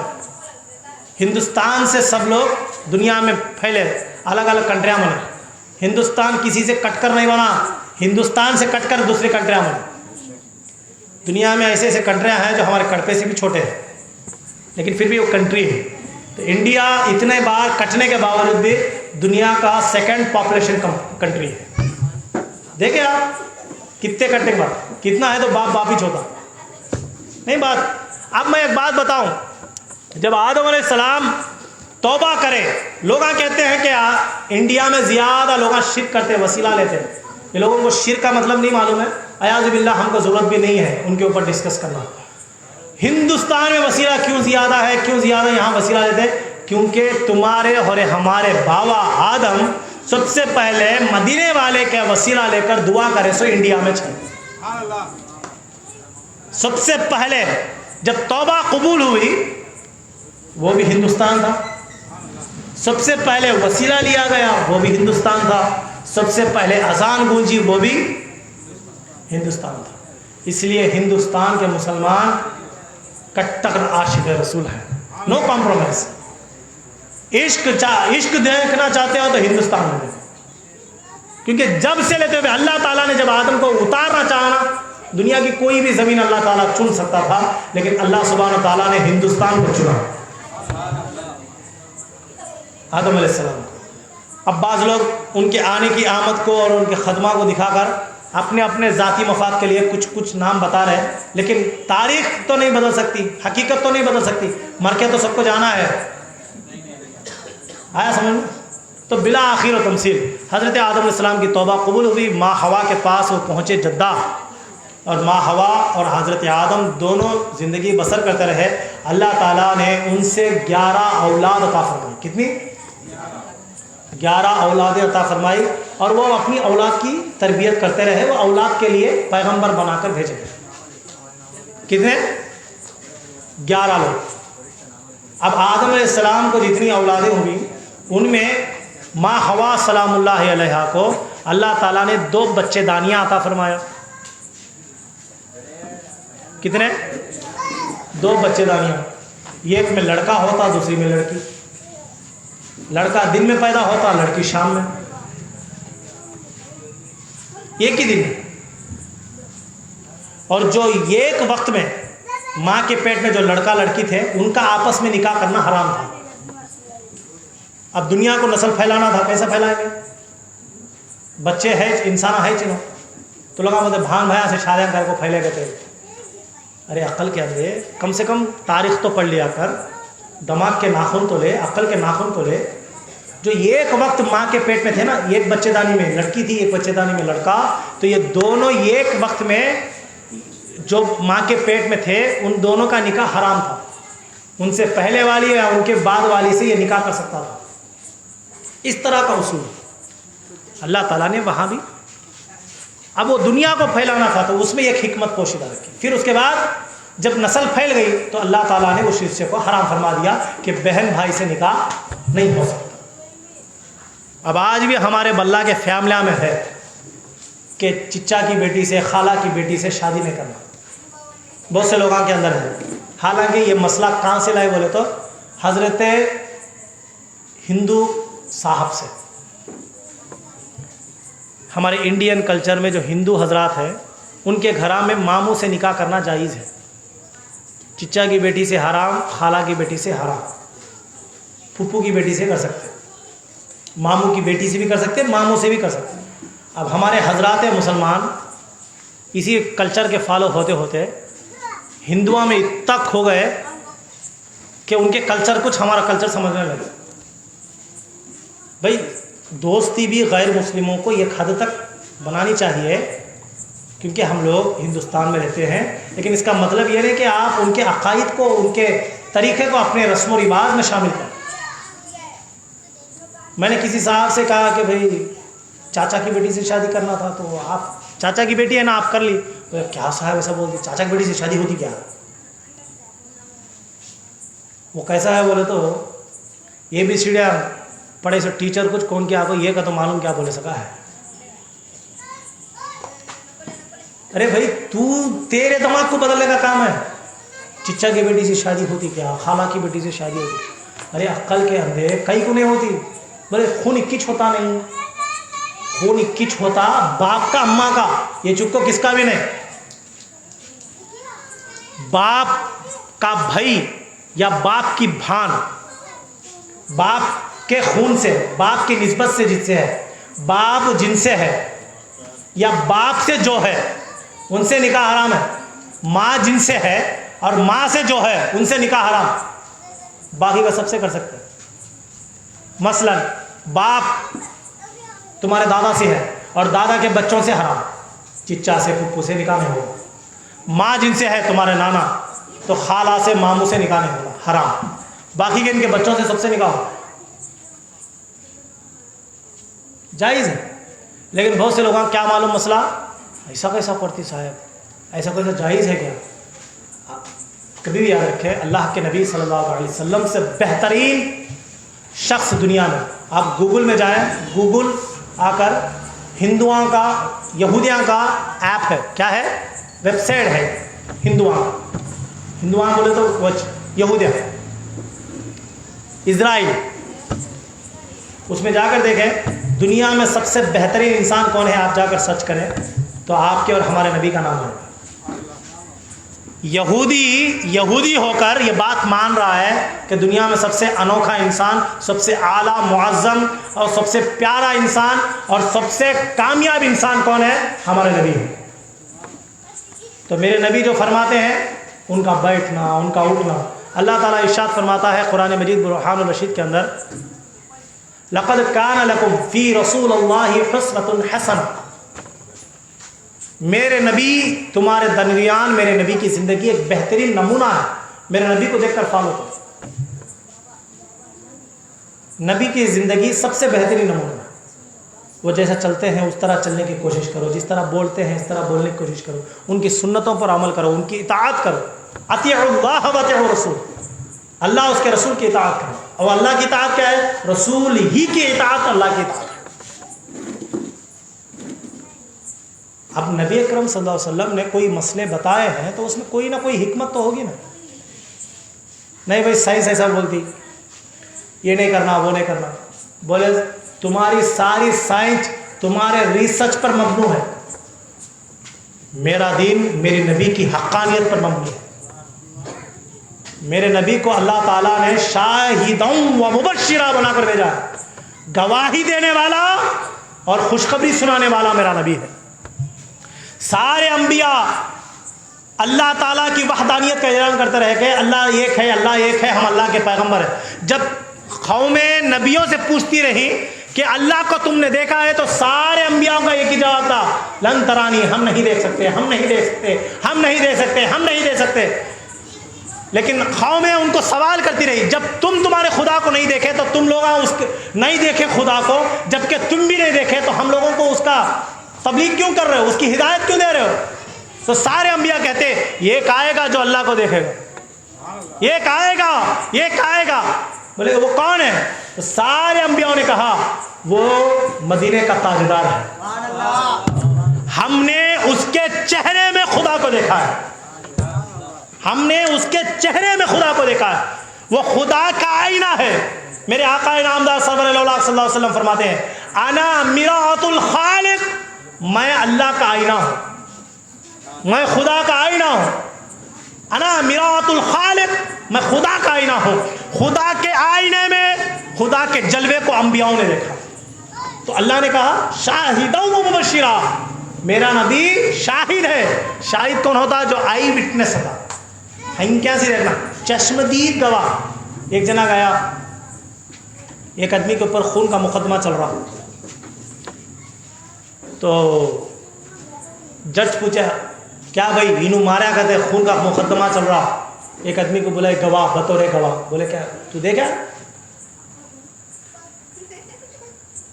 نہیں حضرت سنیا۔ جج کیا بولتا؟ گواہ کا تو دیکھا ہم خون کرے سکا، مارے سکا، اسے فالو کر سکا، تو دیکھا؟ نہیں حضرت انہوں بولے سے سنا، چل رہے نکل کر۔ اب ایک جنا آیا، کیا بھائی خون کرا گیا انہوں فلانا؟ نہیں حضرت معلوم نہیں۔ پھر کیا بولنے آیا؟ گواہی دینے حضرت۔ دیکھا کیا تو؟ دیکھا نہیں حضرت۔ پھر سنو حضرت، جا جج کیا بولتا معلوم وکیل کو؟ کیا ہوگا بات تجھے؟ کون تو اسے خون کرتا سب دیکھے تو بلا لے گا، دیکھے سوالے بلا لے، نہیں بلا لے کو آنے میں انہوں نہیں کامیاب ہو گیا، نہیں بلا لے گا سکا، تو جج اسے پھانسی کی سزا دیتا، بولتا گواہ صحیح نہ ہونے کے بیس پر اس کو ہم لوگ بری کرتے ہیں. کیا کرتے ہیں؟ آزاد. اگر سے انہوں خون بھی کرے ہیں، مطلب خون کو ثابت کرنے کے واسطے چشمدید گواہ ہونا، نہیں تو خون ثابت بولو جی نہیں ہوتا. تو دنیا کا کوٹ دیکھنے سے مانتا نہیں. اب دنیا کے آدمی بڑے حکمت لگا دی، تو تمام انبیاء بولے اللہ کا کلام سنے سنے سنے، جبریل لاتے رہے میں سنتا رہا، جبریل لاتے. موسیٰ تمہیں تو ڈائریکٹ اللہ سے بات کرے، ہاں لکڑی کے اندر سے تو آواز آتی تھی، لیکن اللہ بات کرا کیا ہے بھی معلوم، آواز سنے. تو آئی وٹنس کون ہے؟ تو اللہ قرآن مجید میں فرمایا میرا آئی وٹنس کون ہے؟ شاہدًا و مبشرا، میرا نبی نذیرا، وہ میرا نبی ہے جو مدینے کا تاجدار ہے، جو میرا شاہد بھی ہے، آئی وٹنس بھی ہے، جس نے ہاں سارے لوگ بولے تمہیں دیکھے تمہیں دیکھے تمہیں دیکھے تمہیں دیکھے، سو بولے نہیں نہیں نہیں ہمیں سنے ہمیں سنے ہمیں سنے ہمیں سنے ہمیں سنے. جب نبی آ کر بولے کہ میں اللہ کی گواہی دیتا ہوں کہ ایمان لاؤ، تو سیم کوشچن پھر نبی سے پوچھا گیا کہ آپ بھی سنے دوسرے کے نعت، پورے پیغمبروں کے نعت؟ تو سرکار بولے نہیں نہیں نہیں نہیں، معراج میں جا گیا سبحان الذی اسری بعبدہ لیلا من المسجد الحرام الی المسجد الاقصی الذی بارکنا حولہ لنوریہ ثم دنا فتدلی فکان قاب قوسین او ادنی. میں دیکھا کہ اللہ ہے. تو لوگوں بولے خالی بول رہے ہیں کیا؟ تو بول رہے کہا سنو میں کتنے دور میں کھڑکو تھا اللہ کا، نہیں وہ بھی بول تو سنو. ثم دنا فتدلی فکان قاب قوسین او ادنی. ہم دونوں کے بیچ میں اتنا فاصلہ تھا جتنا دو کمانوں کے بیچ میں فاصلہ تھا، دو کمانوں کے بیچ میں فاصلہ تھا. فاصلے کی بات بتا رہی اللہ سبحانہ و تعالیٰ بتایا حبیب کیا ڈرنا، بول آیا میں وٹنس، میں وٹنس ہوں اللہ کا میں گواہ ہوں، میں شاہد بھی ہوں مبشر بھی ہوں، میں اللہ کی ہونے کی گواہ بھی دے رہا ہوں، اور تم لوگ جو میری بات کو مانو گے تمہیں خوشخبری بھی دے رہا ہوں. تو معزز سامعین اکرام، اللہ تعالیٰ کا یہ سلسلہ نظام انبیاء سے لیتے ہوئے میرے نبی تک اسی طرح چلتا رہا. ہر پیغمبر آتے رہے، نبی کی شان بیان کرتے رہے. یہ کہیں گے نبی آخر الزمان، جن کا زمانہ پاؤ ساری امتوں کے لیے، ہر نبی اپنی امت کو بولتا رہا جب ان کا ظہور ہوگا تو ان کا کلمہ پڑھنا، ان کا ظہور ہوگا ان کا کلمہ پڑھنا. لوگ بولیں گے وہ کون ہے؟ وہ اتنے شان والے آقا ہیں، اتنے نایاب ہیرا ہے اللہ کا محبوب ہے. یہ سلسلہ نبی کے بعد ختم ہو چکا، نبی آ گئے، نبی کا ظاہری وصال کے بعد سلسلہ ختم ہو. اب قیامت تک صرف نبی کا راج چلے گا. کس کا؟ نبی کی شریعت چلے گی. اب شریعت چلے گی، لا بن گیا، شریعت شرعیہ بن گئی، تو اس پر نافذ بھی کرنا ہے، امت کو لے کے بھی چلنا ہے. اب نبی بظاہر دنیا میں تو نہیں ہے، تو قیامت کی صبح تک یہ نظام کیسا لے کر چلیں گے؟ تو اللہ کے نبی صلی اللہ علیہ وسلم کی امت میں اللہ تعالیٰ نے علماء کو، اولیاء کو پیدا فرمایا. جس طرح اللہ سبحانہ تعالیٰ اللہ کے نبی صلی اللہ علیہ وسلم ارشاد فرماتے ہیں میرے علماء انبیاء کے وارث ہیں. تو جو کام پیغمبران اکرام کرتے رہے وہ کام نبی کی امت میں نبی کی اولیاء کریں گے، اولیاء اللہ کریں گے. اولیاء اللہ کیسے کریں گے؟ اولیاء اللہ کو ہدایت کیسے ملے گی؟ اللہ ولی الذین آمنوا یخرجوہم من الظلمات والی النور. اللہ ان کا ولی ہے، اللہ ان کا دوست ہے جو انہیں ہر قدم پر ان کی رہنمائی فرمائے گا، اور اللہ ان کو ہدایت دیتا رہے گا، اللہ ان کو تاکید کرتا رہے گا الہام کے ذریعے اور ان کے اچھے اعمال کے ذریعے، اور وہ لوگ اللہ کے بندوں کی ہدایت اور رشد و ہدایت کا کام کریں گے. ولی کا جو لفظ ہے اس کے دو معنی آتے ہیں، ایک ہے مددگار کے، دوسرا ہے دوست کے، اور تیسرا معنی ہے گھر والے کے. تین معنی ولی کے ہیں. دو ظاہری معنی ہیں، یہ خاص معنی ہوتا ہے. ولی گھر والے کو بھی کہتے ہیں، ریلیٹیو کو بھی کہتے ہیں, ولی دوست کو بھی کہتے ہیں, فرینڈ کو بھی کہتے ہیں, ولی مددگار کو بھی کہتے ہیں, ہیلپ کرنے والے کو بھی کہتے ہیں. اللہ یہاں فرماتا ہے اللہ ولی الذین آمنوا یخرجوہم من الظلمات الی النور.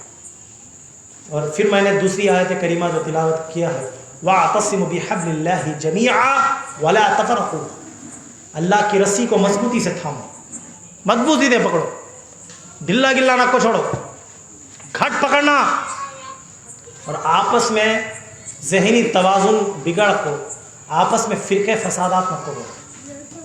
اللہ کا فرمان وَاعْتَصِمُوا بِحَبْلِ اللَّهِ جَمِيعًا. اور پھر اللہ سبحانہ وتعالیٰ پھر آگے ارشاد فرماتا ہے سورہ اعراف آیت نمبر 190 پر 6, یقیناً میرا حمایتی اللہ ہے جس نے یہ کتاب اتاری اور وہ نیک بندوں کی حمایت کیا کرتا ہے. جس کو اللہ ہدایت فرماتا ہے. اور اللہ تبارک تعالیٰ نے قرآن کے ذریعے, اب دیکھو آخری بات میں اپنی بات ختم کروں گا. حضرات گرامی, قرآن کو نام جو دیا گیا ہے نا قرآن مجید, اس کا مطلب ہے سب سے زیادہ پڑھنے والی کتاب. اب کوئی بھی کتاب آپ پڑھ لیں, کوئی بھی کتاب دنیا کی پڑھ لیں, ایک بار پڑھو گے مزے سے, دوسری بار پڑھو گے, تیسری بار پڑھو, 4 بار پڑھ کے 5ویں بار بیزار مارے گا, پڑھے سے کتاب کہاں پڑھنا رہے گا, سب مجھے یاد ہے اس میں. کوئی سی بھی کتاب پڑھو آپ.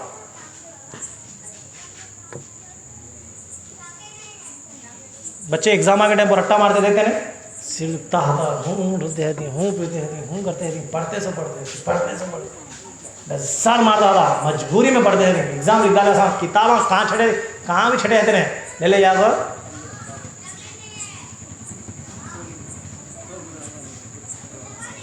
دادی دادے نے حیدرآباد میں گئے تو چوڑی بازار بول کے ایک ہے, وہاں جاتے ہیں تو ہمیں رستے میں اتنے ڈھیرا ہاتھی کتاب, سیکنڈ ہینڈ کتابیں سبھی. کیا ارے تو کہاں سے ملیں گے, تو تول کے حساب میں خریدتا ہوں کتاب. پڑھنے کے بعد تو کتابوں کی حالت, میں کتنے کی جگہ تھوڑی کتابیں ہونا بول کو گیا تھا, لیکن ایک جگہ بھی قرآن شریف نہیں دیکھا. ایک جگہ بھی قرآن شریف, تمہیں دنیا کے ہر کتاب 3 سے 4 بار پڑھو, 5ویں بار فرق کو دیکھنا بھی اسے کوارا آتا ہے, الٹی آتی ہے, ارے بھائی کون پڑھتی نہیں. لیکن قرآن مجید دنیا کی ایک پیاری ایسی قرآن ہے, کتنے بار پڑھو مزہ ملتا ہے, کتنے بار پڑھو 90 باتیں ملتے رہتے. تمہیں 1000 بار پڑھو ابھی 90 باتیں نکلتی ہیں. تمہیں 1000 بار پڑھیں گے, 1001 میں بار پڑھو, پہلے ملنے سے باتیں یہ بار ملے. اسی لیے قرآن کو میرے نبی کا زندہ معجزہ بولتے ہیں. قیامت کی صبح تک یہ کتاب ہر مسئلے کا جواب دیتی ہے. اور قرآن کا معنی سب سے زیادہ پڑھنے والی کتاب. کیا ہے؟ پڑھنے والی کتاب.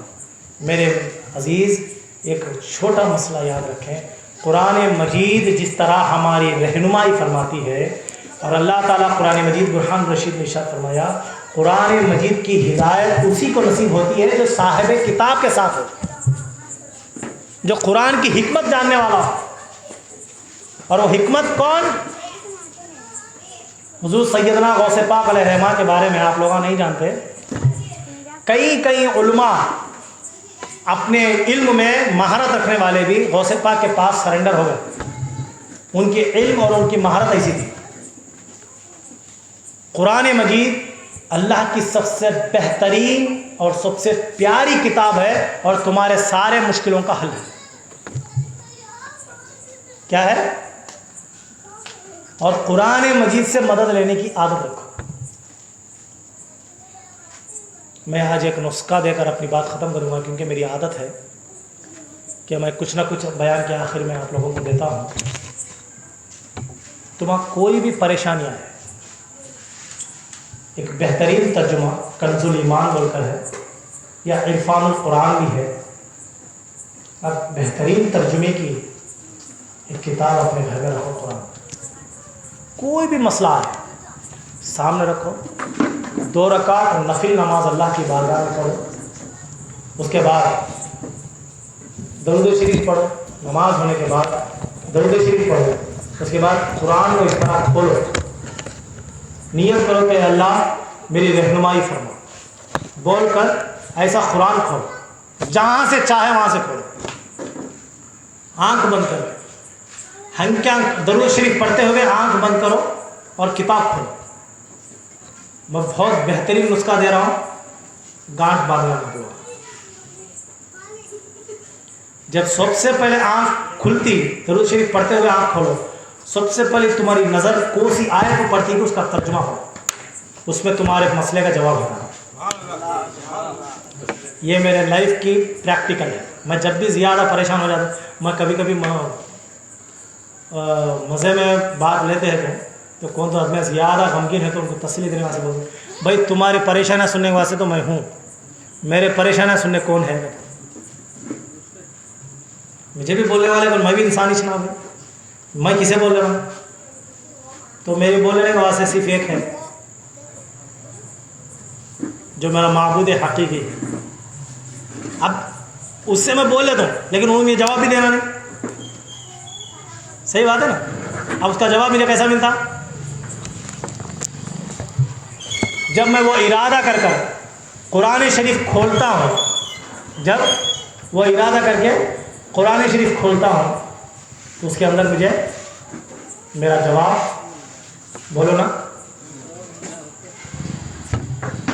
یہ میرا ظاہر میرا خاص مسئلہ ہے، آپ لوگوں کا ہونا کو تو دیکھو، کیوں؟ قرآن زندہ معجزہ ہے، قرآن لوگوں سے کلام کرتا ہے،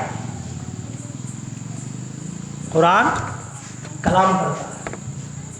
کیسا کلام کرتا ہے؟ آپ سب سے پہلے میں بولا نہیں 2 رکعت اللہ کی بارگاہ میں صلاۃ الحاجات کی نماز پڑھو، اس کا ثواب تمام انبیاء، ہمارے نبی، تمام اولیاء، تمام مسلمین مسلمات قیامت کی صبح تک سب کے ارواح کو پہنچا۔ اس کے بعد اللہ سے مدد لو، دعا کرو کہ اللہ میری رہنمائی فرما، ہنکیاں بند کر لو، درود شریف پڑھتے ہوئے قرآن سامنے رکھو اور قرآن کو کھولو، بھی درود شریف پڑھو 10 بار 11 بار بلا تعداد نہیں سکتا، جتنا پڑھنا ہے اتنے بار پڑھو۔ پڑھنے کے بعد جب بس سمجھے تب درود شریف پڑھتے ہوئے آنکھ کھولو، جہاں تمہاری نظر پڑی وہ آیت پڑھو، اس کا ترجمہ پڑھو، انشاءاللہ تمہارے مسئلے کا جواب اس میں مل جائے گا۔ میرے اس میں ایسے بلّہ کے لوگ معلوم ہے جو میں بولنے کے بعد گھر کو جا واپس کرتے، صبح تک بھی انتظار کرتے۔ بے فکر کرو، یہ چیز تمہیں کیا کرتی معلوم؟ اللہ سے اور قرآن سے جوڑ ڈالتی ہے۔ اللہ سے جوڑنے سے مراد ولا سے دور ہونا نہیں، ولا سے قریب ہوتے سے بھی اللہ کے واسطے۔ تو اس طرح آپ کرتے گئے تو جو جھوٹے عاملہ ہیں آج کل کے، جھوٹے عملیات کا دعویٰ کر کے لوگوں کے پاس لاکھوں روپے ایٹ رہے، ایسے لوگوں سے بچتے ہیں آپ لوگ۔ ایک بات یاد رکھو، زندگی میں ایک نصیحت ہے میری، اللہ سب سے بڑا حی القیوم، ہمیشہ سے ہمیشہ رہے گا، اور اللہ سے بڑی طاقت کائنات میں کسی کی نہیں ہے، اس پر کامل یقین۔ آگے بیانات میں انشاءاللہ اس کا واقعہ بھی آپ کو آئے گا، اور یقین ایسا اٹل رکھو اللہ پر۔ آپ گڑ مستان ولی صاحب کرنے گئے، بڑے غوث پیر قادری رحمۃ اللہ علیہ کے پاس گئے، آپ جس ولی کے پاس جاؤ، آپ ڈائریکٹ ان سے لے سکتے، لیکن طریقہ کیا ہے دعا کرنے کا؟ اب بولے بزرگ میں یہ پریشانی ہے، یہ کام ہو جانا میرا، یہ کام ہو گیا سکا کرو، ایسا کرو، اس میں بھی کوئی حرض نہیں، لیکن بہترین طریقہ کیا مانو؟ دعا ہمارے اکثر بہت سے لوگوں کی شکایت ہے، مجھے بہت سے لوگ بولتے ہیں صاحب کتنے دعائیں کرے تو بھی قبول ہوتے نہیں صاحب، کئی کو صاحب ہمارے پاس مانگنے کا ذریعہ نہیں، طریقہ نہیں، تو اس کی وجہ سے ہمارے دعائیں قبول ہوتے ہیں۔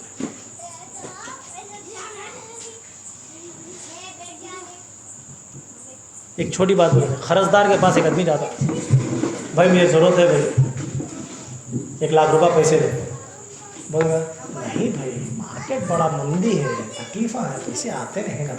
سب سے پہلے ہر ایک جنا بولتا خدا اللہ پیسے رکھ لے کو بھی لاکھ دیتے میں چو، ہاں پوچھتا میں لے لے گا دیتا نہیں کون بھی، ہاں ہے بھائی کدھر ہے بھائی، ہاں کتنا ریکویسٹ کر کے کتنا کھگاتا کہ جب المانی سے یہ 50 رکھ لے، یہ 60 رکھ لے، یہ 70 رکھ لے، وہ دیتا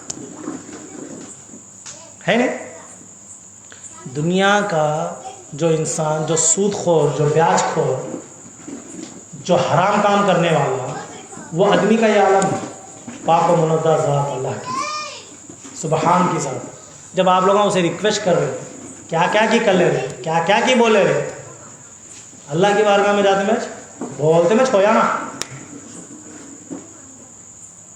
اللہ کا معلوم ہے جر رہا کیا تھا تکلیف ہے، کئی کو ہمارے ساتھ ایسا کر رہا ہے، ہمیں کیا پاپ کریں گے، ہمیں کیا کریں گے اللہ کو، کئی کو اللہ ہمارے ستا رہا ہے، اللہ تمہیں ستا رہا ہے۔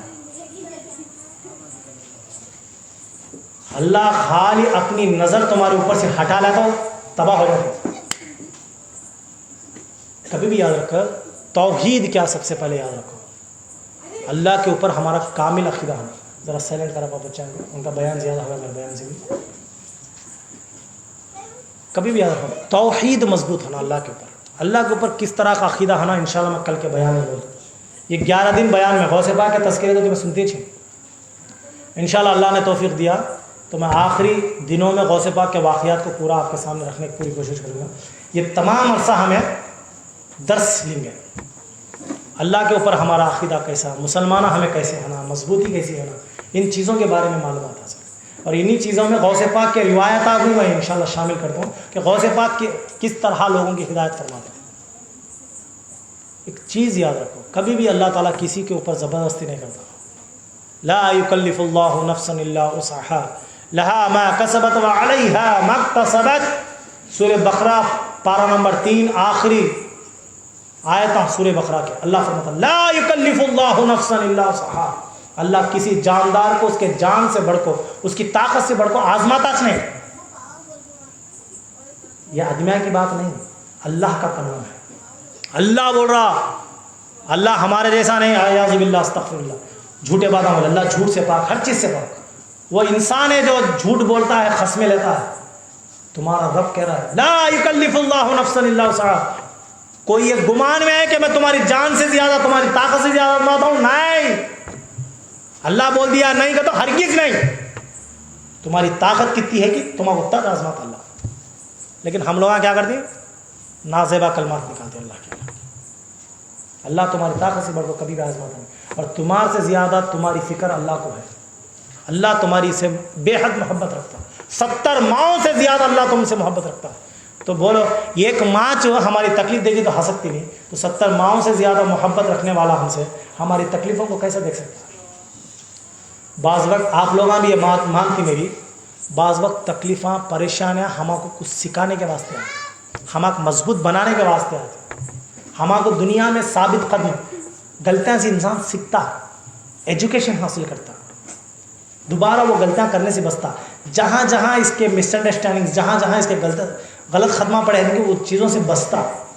ٹھوکر لگنے کے بعد آدمی نیچے منڈی رکھ کر جاتا، پھر کہاں لگتی کی کر ٹھوکر ہی لگی نہیں تو منڈی اٹھا کر جاتا۔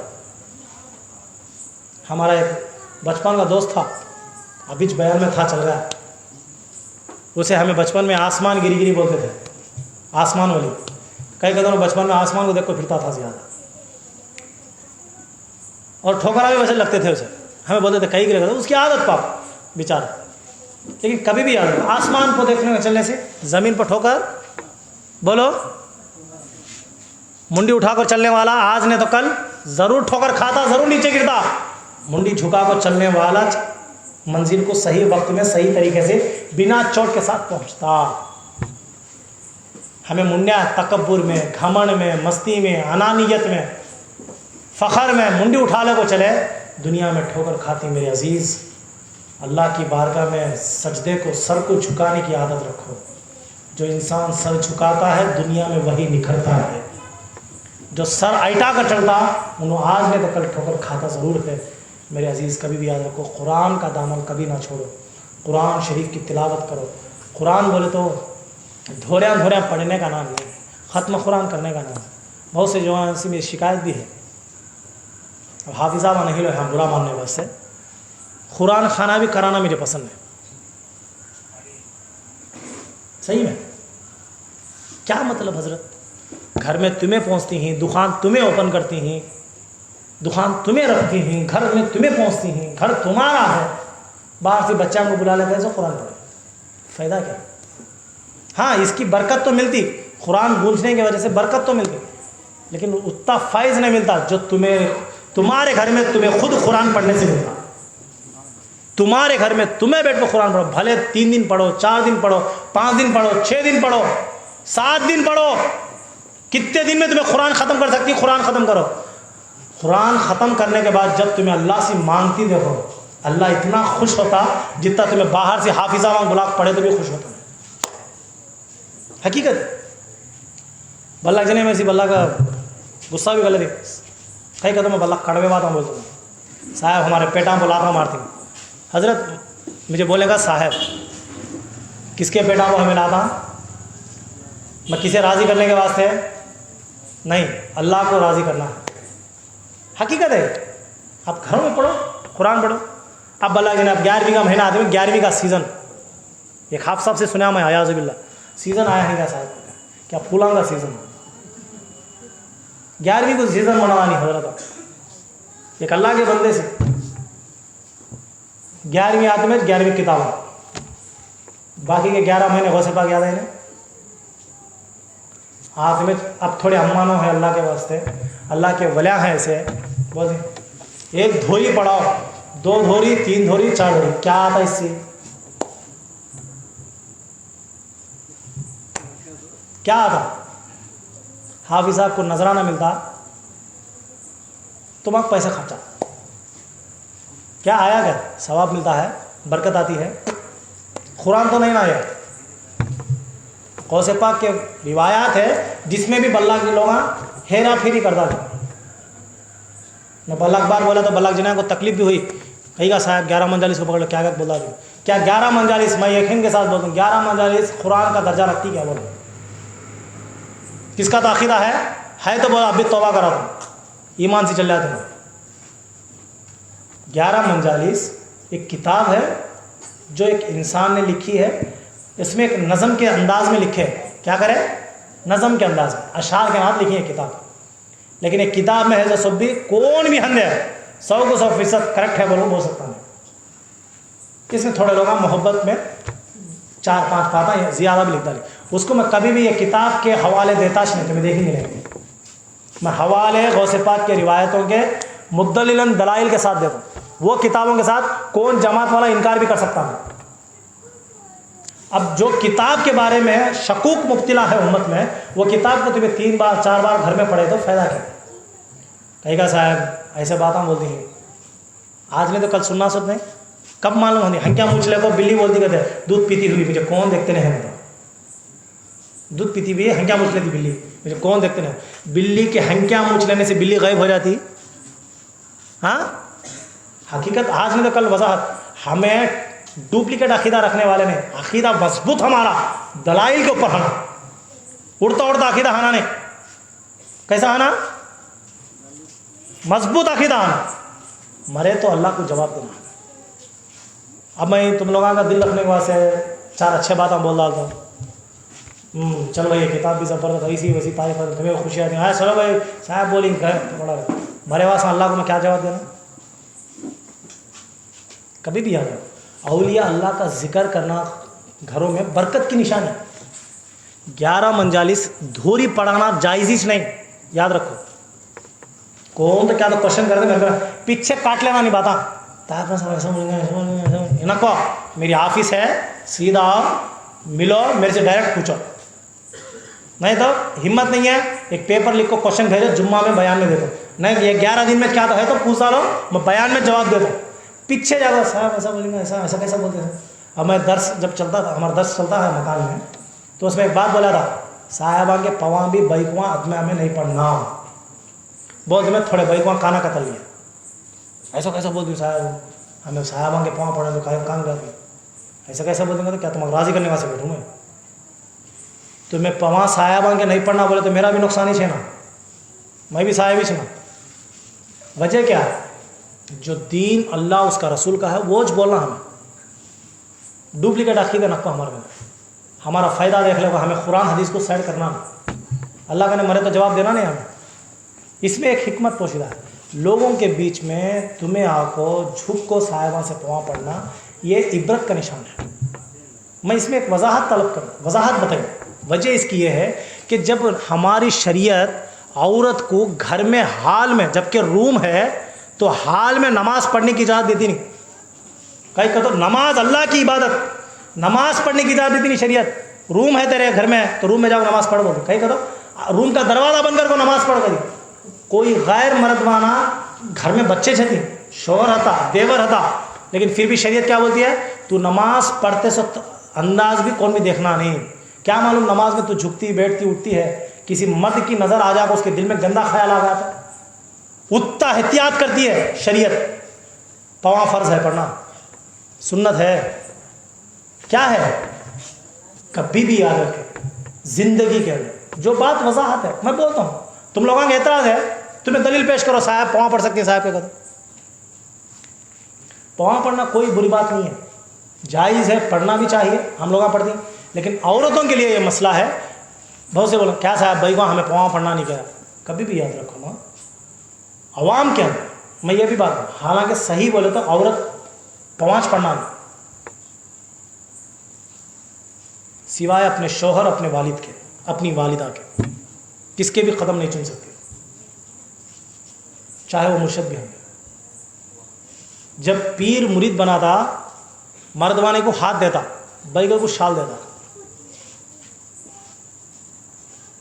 جب بھی سمجھ میں آیا نہیں، جب تمہیں ہاتھ دے کو مرید بنا سکتا نہیں صاحب، تو تمہیں کیسا ہاتھاں چھینکو صاحب کے پاؤں پڑ سکتے.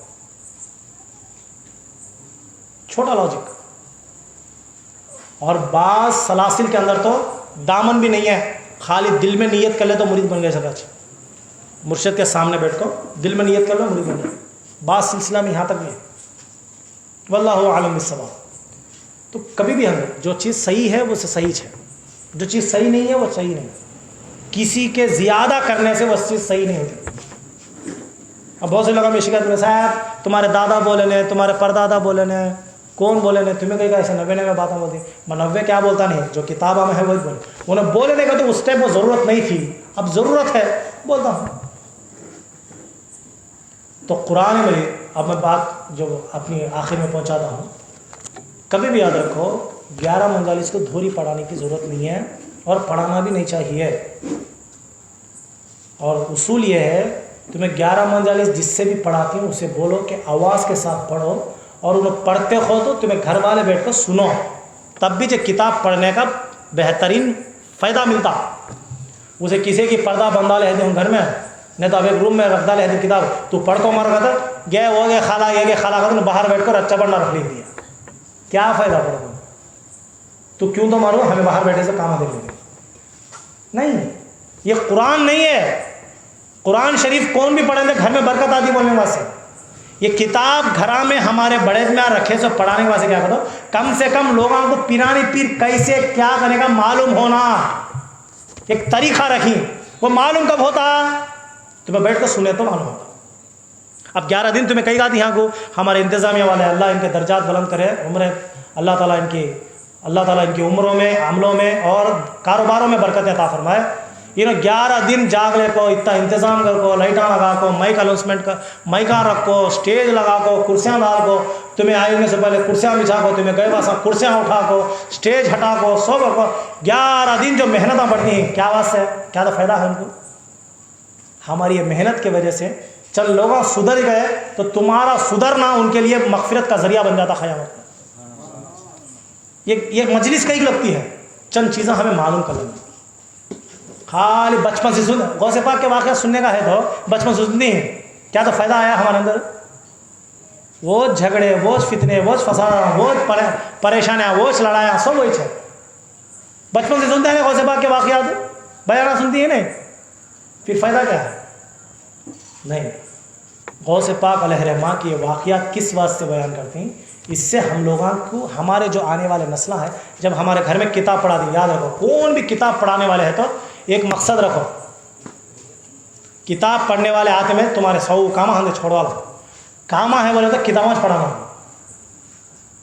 کتاب پڑھانے کا ہے 100 کامہ ہے، 100 چھوڑ ڈالو کو بیٹھو، بچہ بلا لو، بٹھا لو، تمہیں بیٹھ کو بولو آواز سے پڑھو جی، پڑھتے جاؤ، ترجمہ پڑھتے جاؤ.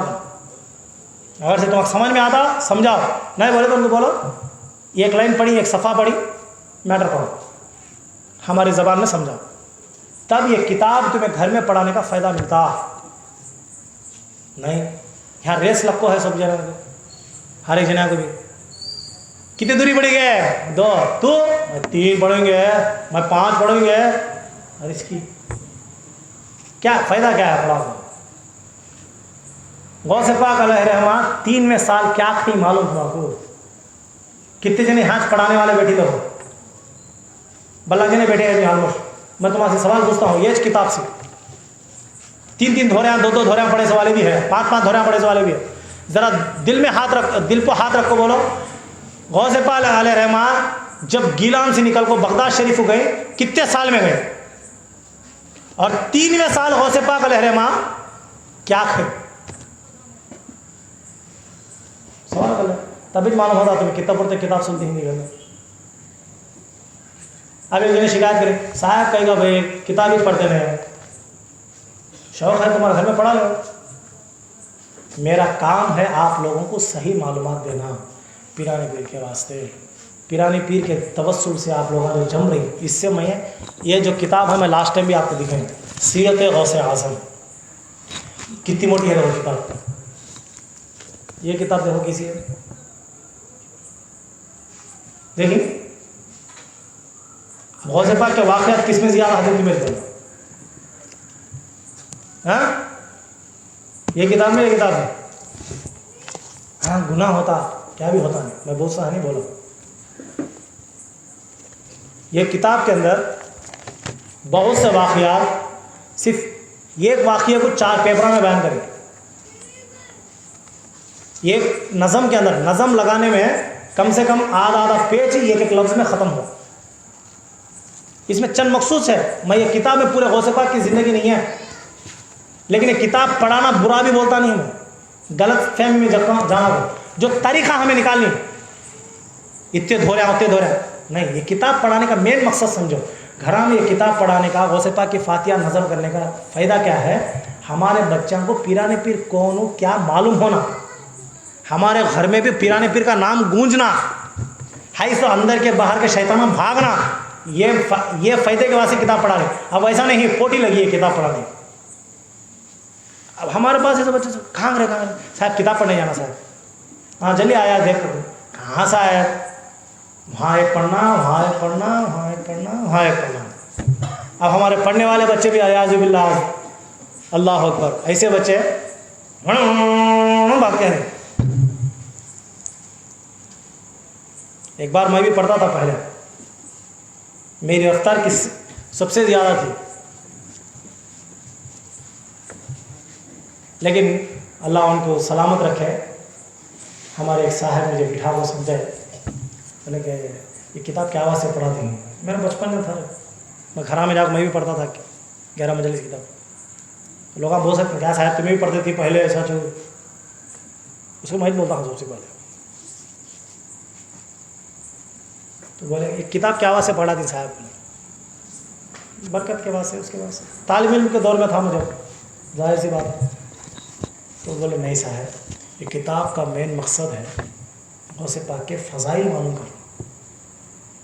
آپ پڑھو کتنا بھی تیزی کے ساتھ پڑھو، لیکن جب لوگاں بیٹھتی تو ان کو سمجھاؤ اس کے طریقے سے۔ پھر اس کے بعد پھر میں تحقیق کرا، پھر مطالعے چلے، پھر میرے طالب علم کے دور میں بہت میں کرا۔